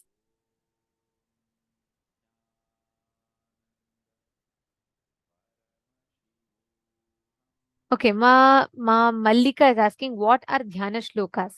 Dhyana Shlokas are the sacred mantras that describes a particular form of that deity. Let's, for example, if you chant Devi Dhyana Mantra, that describes the form of Devi Parashakti, and the each time, whenever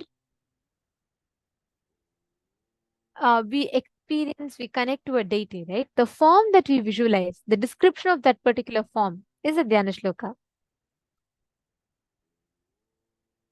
Okay, now it is time for all of us to get ready for the darshan. If any of you have not finished writing, please quickly take a few minutes and finish. And we will now be getting ready for receiving the initiation and darshan. I request all the participants to please come and settle down. Please be seated in front of the camera.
Nithyananda. Now, let us all the darshan. We request all the participants, every one of you, to please come and settle down. Please be seated in front of the cameras. Today, all of us are receiving the darshan of Veerabhadramurti, Aghorastramurti, Daksha Yajna Haramurti, and these forms of Paramashiva, each of whom embody the ultimate manifestation, how he bestows, showers all of us with the blessings. Veerabhadramurti, Dakshayagnaharamurti, Aghorastramurti, Jalandaravadhamurti, Kamadahanamurti, Kankhalamurti forms of Paramashiva. Today, all of us learnt about conquering life, conquering time, how we can break free from boredom and tiredness. With this initiation today, we are going to be having the Anupaya in the Malini Vijayotara Tantra. It is very beautifully described how the Guru can give Anupaya, initiation to manifest Paramashiva in multiple ways. One is Anavopaya, purification of the body, Shaktopaya, purification of the mind, Shambhavopaya, purification of the consciousness, and Anupaya, initiation. See, these methods are the ways how we can reach the ultimate, the divine. Now, for example, each of the Anupayas, like Anupaya, Anavopaya, Shaktopaya, Shambhavopaya, each of these, like whether it is purification of body, purification of mind, like purification of body, Anavopaya means where you do methods like eating haritaki, the detox techniques, do yoga, where you can directly see the results, but you put the effort and you do it. Shaktopaya, whether it's these powerful cognitions that we have and using the techniques like by studying the scriptures, where you do techniques that purify your mind. Shambhavapaya, where the purification of your consciousness happens. Now, in all these upayas, the best, most easiest is Anupaya. Anupaya means direct initiation. You don't need to struggle. Simple, just sit with simple integrity, simple attachment to Swamiji. That's all. You don't need to do anything. You are going to be sitting and you're just going to be receiving the initiation directly. You yourself will see how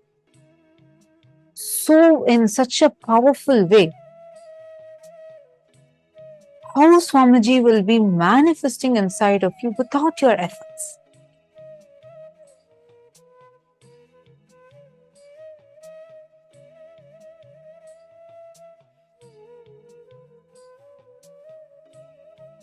Sitting here today, it is this initiation through which Swamiji is going to be initiating that same purification of our consciousness, body, mind, everything through Anupaya, by giving us directly the experience of that ultimate space where we are beyond boredom and tiredness, conquering life and conquering time.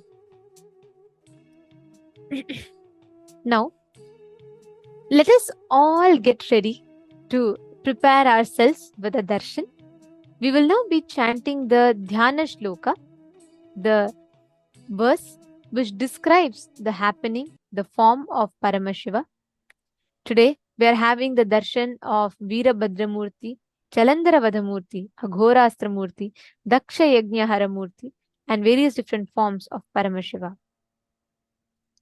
We will now be chanting the Dhyana Shloka of Aghorastramurti form of Paramashiva. We request all of you to please sit straight.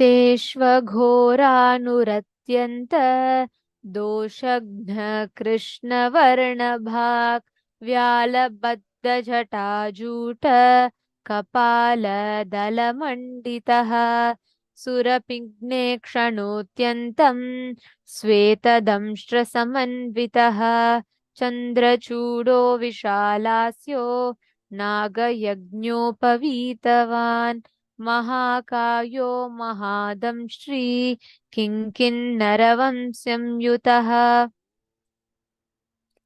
महाशूलाग्रसम्प्रोक्त महासुरविनाशनः खड्गखेटधनुर्भान मुण्डकः कालशक्तिधृत् वराभयकपाला हि पाशाप्रासगदाकरः दंष्ट्रे द्वे कीलनिर्यन्ते वक्त्राग्रे भीषणे स्थिते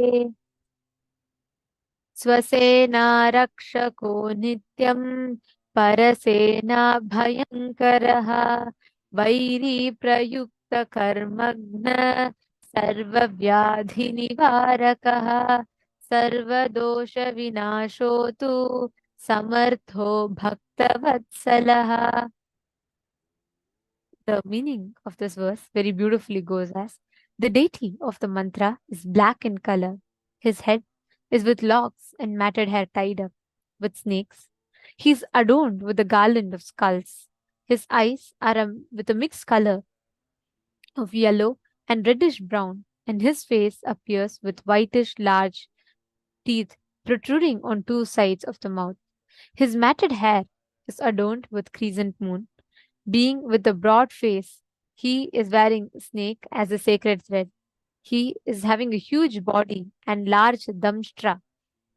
Damshtra means the teeth which are fang-like teeth. He is adorned with a waist ornament furnished with tinkling bells. He is holding a trident, the tips of which have pierced into the body of the great demon Asura, killed by him. He is holding in his hands weapons such as sword, shield, bow, arrow, severed head, the Kaala Shakti, the lance, boon giving, and the fear dispelling mudras, Abhaya and Varada mudras, skull, snake, noose, barbed missile, and mace. The two sharp and long fangs, which are white and dreadful, appear like protruding nails at the front of his mouth.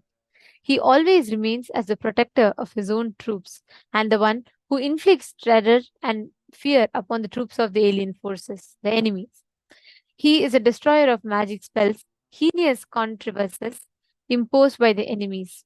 He is capable of warding off all sorts of diseases and harms. He is efficacious in nullifying all kinds of sinful effects and danger, and he is always compassionate towards the devotees.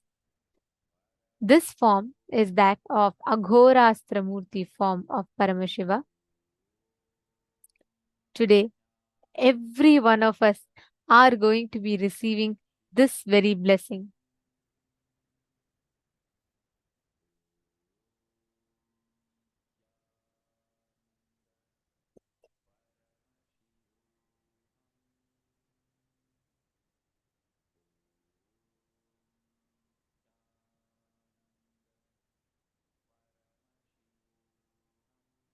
Darshan today, we request every one of you, anywhere in life, you feel time is an obstacle, you feel bored, tired, you want to have breakthrough in some aspect of your life, just connect to this form of Swamiji's. You will see how intensely Swamiji is available, and Swamiji himself will be attending to all the prayers, boons, blessings, requests that every one of us have. And all of you understand like how today Swamiji was revealing to us, right? It is that ferociousness that has the capacity to break the time layer, not anger. Ferociousness. Swamiji gave his own examples. And also the example, like how when Swamiji missed the Arati, Swamiji did not sit and say, okay, what should I have, what thought current made me do this, what happened, like cute analysis. Swamiji just decided ferociously,